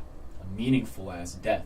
And so, in comics, I feel like they weren't that meaningful because you're writing like 15, 20 pages about knowing they're going to come back. Some of these characters were meant to die and go to hell and rule hell and fucking Kings of the Dead and go to heaven and meet. I don't know. I just feel like it's different in film. Yeah, I definitely agree. And I also don't think they went into Endgame thinking that the next two phases were going to be shit. So them wanting to bring the original back, I feel like is just backpedaling. And we're just at this point. I mean, but that's what they are doing. They are backpedaling. They are. They realize they're in a hole. Marvel's aware of all of this. Yeah, but to bring, like you said, to bring these characters back who had a meaningful death, and it was written for them to be dead. To then bring them back is just contradicting everything. Now, but we also don't know if it is the exact, how they would do that. Is but still. 2019, I Am Iron Man. Or is it Iron Man from whatever different universe that this new universe goes on to be? I told you I don't. But same actor? Same actor. Same actor. And I was thinking about that today. How do you but my thing is, how do you do that? If it is the same actor, how does Robert Downey Jr., who portrayed Iron Man one way for 10 years, does he act the exact same way as the other Iron Man? Or is this man now having to come in and reinvent his Iron Man persona? Because is this Tony the same? I mean, I would assume in just about every universe. I mean, in the comics, Tony is arrogant in just about in every universe. Right. I mean, hell, you got Superior Iron Man that is the worst of one of the worst of them in his universe. So, I mean, yeah, he could be somewhat the same, but I don't know how that works. Like even with Chris Evans, Captain America, the same, I mean, but it's like if you want to talk about it, if we're going to go back to the comic argument, they're different. These Iron Mans and Caps from different. I mean, they all have the same, not the same, but similar morals and qualities and everything. But they're not identically the same people. Robert Downey showing up to Tuesday morning work. I'm Iron Man. They are different when in the comics and universes and shit. And they all have, they might have the same story to where like we saw in Spider-Verse, they all have canon events, same shit happens to them, this and that. Like Doctor Strange, car wreck, hands, probably every universe. Right. I mean, I don't even know. That nigga, I don't know how many. It's like, but at the same time, it's like, we also don't know, like, how many of these characters. That means they have to give, like, every character a variant, I feel like, or every character goes this and goes to the off-world, whatever. There's truly not an infinite amount of every character. I'm not shitting on the idea of bringing the idea of the 6 main characters back as in different people, but to bring back the same people, I think is a little... I'm just going to say it now. Jeremy Renner's not coming back. I'm not expecting to see that nigga as Hawkeye. If that nigga comes back after that leg accident and Hawkeye, hey, I'll be shocked. We'll also say, this Mark Ruffalo Hulk shit. I feel like we need to pick a that side. Shit needs to be no, not pick a side. After this next story, that nigga needs to be gone. Like, if we're rebooting and this and that and tooting and scooting, that nigga does not need to stay. I don't see. He's done. I don't need any more from him. The World War Hulk can be told with someone else. I just don't care. That shit's getting. Because once they start up a new Hulk, we're gonna have to get 5, 7, 10 years of however long it takes for 2, 3 Hulk movies to come out. I don't want Mark Ruffalo for 5, 6, 10 more years. Then we move on to Thor. That nigga has health issues. That nigga's not going to be here as Thor. That there's a 5th rumor, like there's a 5th Thor coming out? My fault. Yeah, that nigga has health issues. Then we move on to Nat. She herself said she's done, I thought. Did she not say, like, she does not want to do this shit anymore? Like, she wants to expand? Basically what Tom Holland said. Like, he doesn't want to be known for which he is, but he doesn't want his most prominent role to be Spider-Man. Like, he wants to how Chadwick Boseman had 42 and James Brown and Black. He wants to have other roles that he's known for. Same thing Black Widow said. Robert Downey Jr. Sure. That nigga might. He made enough money where y'all paid that nigga enough to where he might want to be like, yeah, sure, fuck it. If y'all niggas pay me this, I'll do whatever. Him and Chris Evans, that's the only ones I'm like, okay, maybe. But the rest of them, there's no way they keep the same actors. That's just me saying that now. I don't think so. And I don't even think they bring Robert Downey Jr. back after. I mean, I think they bring him back from a different Earth, but I don't think they bring him back to be a main Iron Man. Like, maybe they bring him back. I don't know. What I think they do is they bring this 6 back together, and Hawkeye. I genuinely don't see Jeremy Renner playing Hawkeye. I don't know how he's doing. I haven't got any updates about him. Don't know. But I think what happens is it's going to be an off-world story, similar to like Batman is in the DCU right now, where it's like, this is an Avengers, not 616, but like, here y'all go. These are the actors y'all like. I'm telling you, I just do not see. Because the only reason maybe it's the 818. Maybe they do the Avengers versus 818 multiple, whatever. I don't know, but I just don't think they bring them back to be the main Black Widow, the main Iron Man, the main Cap. I don't see. And they may not, but I don't think Marvel will ever do a one-off. Because their thing from the beginning has been a cinematic universe. DC's one-offs are because they can't perfect a cinematic universe. Yeah, that's true. But lastly here, the last thing I'm reading from this, and this is just to add to what you were saying about, can they get them back? I really don't know. Or would they get them back? I don't know. This is from Variety, but this is Screen Rant, I believe. I don't know. It says, with Phase 4 being heavily criticized, it is understandable that Marvel would look back at what worked for the MCU, deciding to see the original Avengers return. The report goes on to explain that while Marvel is considering bringing back the original Avengers actors for a new movie, the studio has yet to commit to the idea. One of the factors that would be against the movie becoming a reality is how much it would take to get the original Avengers cast back. The report lists Downey's pay for Iron Man 3 as around $25 million, as was the rule for the past. MCU movie actors' salaries tend to increase with each film, which could make the cost of the original cast alone surpass the $200 million mark for the possible new Avengers movie. That is a hefty price to pay, as the added cost of marketing, VFX, reshoots, and more would make the possible return for the original Avengers one of the most expensive movies ever. Despite what could be a hefty budget, a movie with the original Avengers would almost certainly turn a profit for Marvel, as nearly 3 billion Avengers Endgame can attest.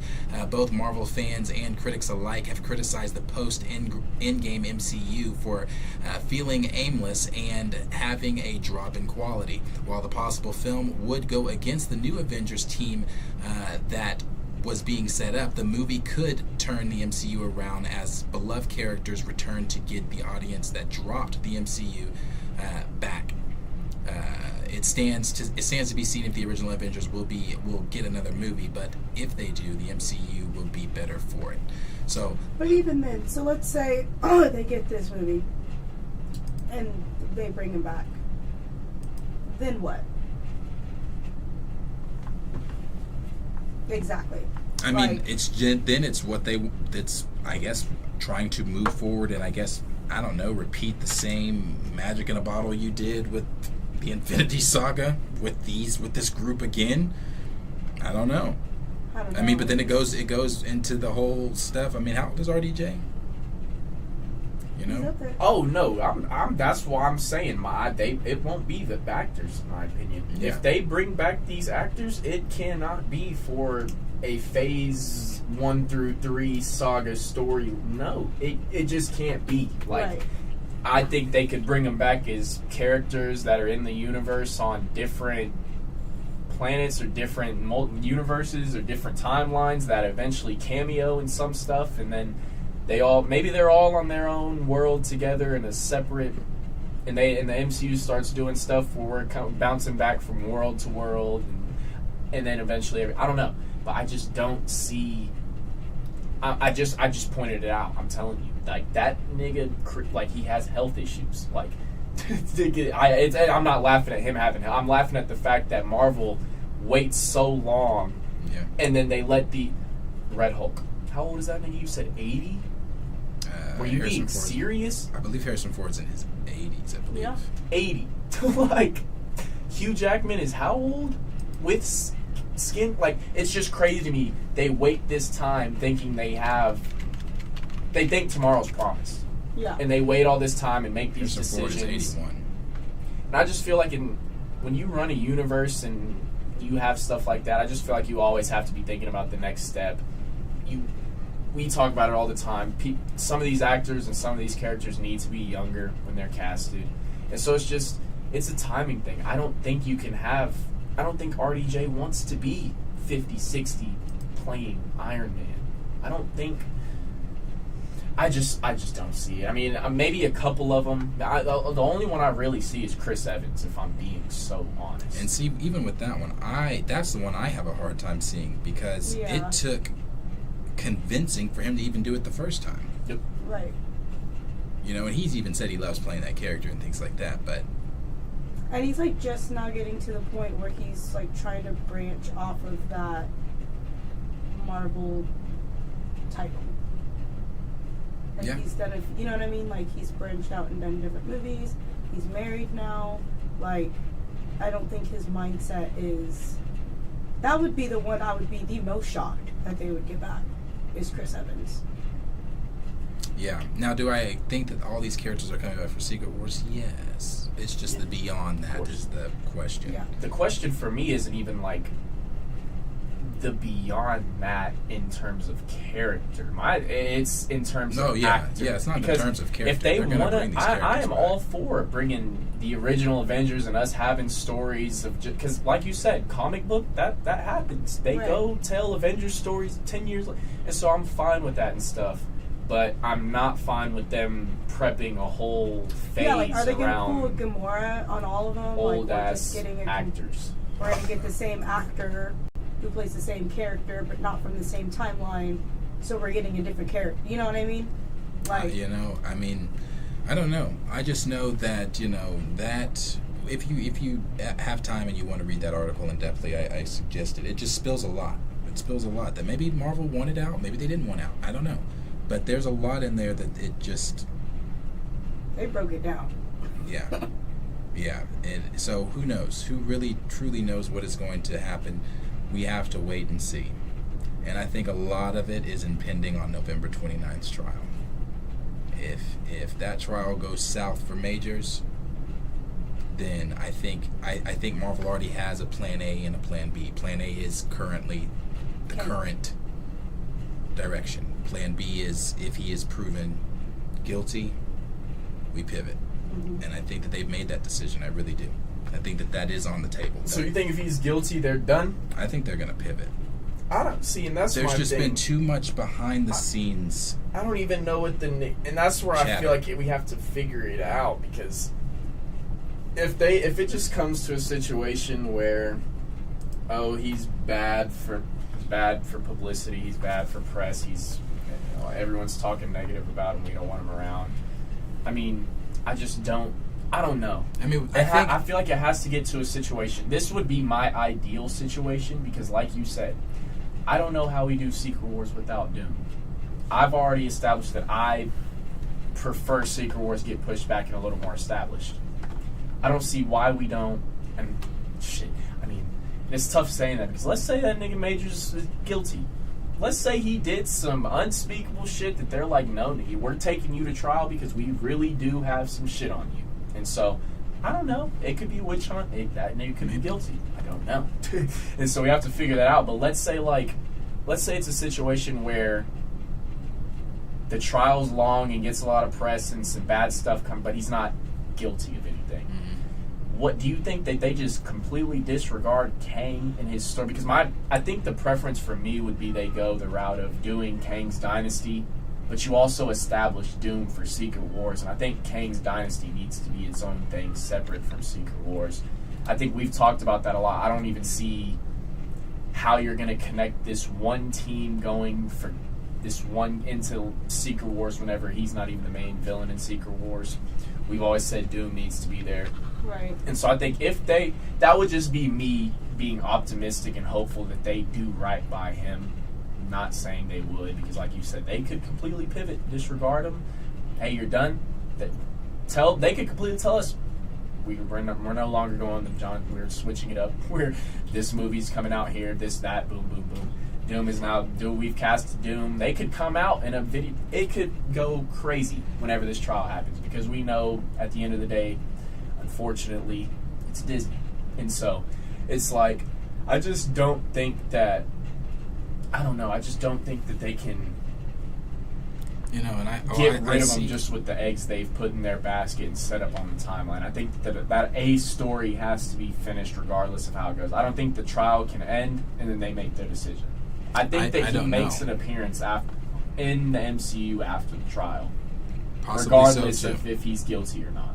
You know, possibly so too. I mean, I really don't know what they're planned to do, but I know that, you know, one thing that I'm sure everyone over at Marvel sat back and watched, and that was the disaster that was The Flash with Ezra, and watching how the negative press surrounding Ezra did in fact, not just that, now obviously there were other factors too working against it, but there were factors too working against the MCU currently. Yeah, but outside of Johnathan Majors. Let's not say everyone also didn't sit back and watch what the fuck happened with Amber Heard and Johnny Depp. Like, they did. Let's not say this nigga isn't really being put in a Johnny Depp situation, and he has right. I've been saying it's a witch hunt, and so I think it is. It's like, you know, I don't know because but, you know, I don't want to be saying this and like behind doors. This nigga really might. He might be. And so I never like saying shit like, I think it's a witch hunt. But I mean, I think when trial comes out and we see some of the facts that are being presented and some of the stuff that they're not letting be released,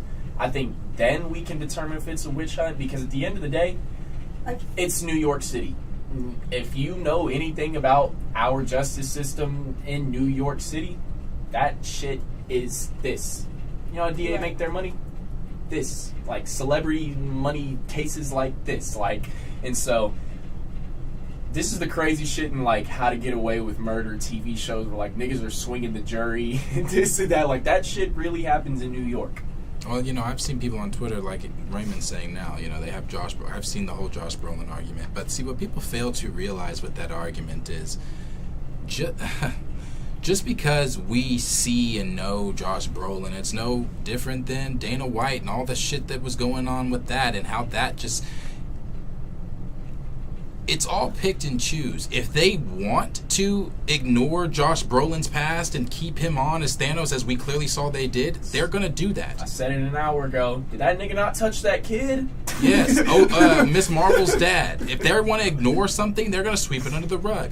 They are going to pick and choose what they want, and there's not a thing any of us can say. You can sit and say, well, they can't do that because Josh... And I'm not coming at Raymond. I'm saying I've seen this argument all over Twitter. They can't do that because of Josh Brolin, you know, blah, blah, blah, blah.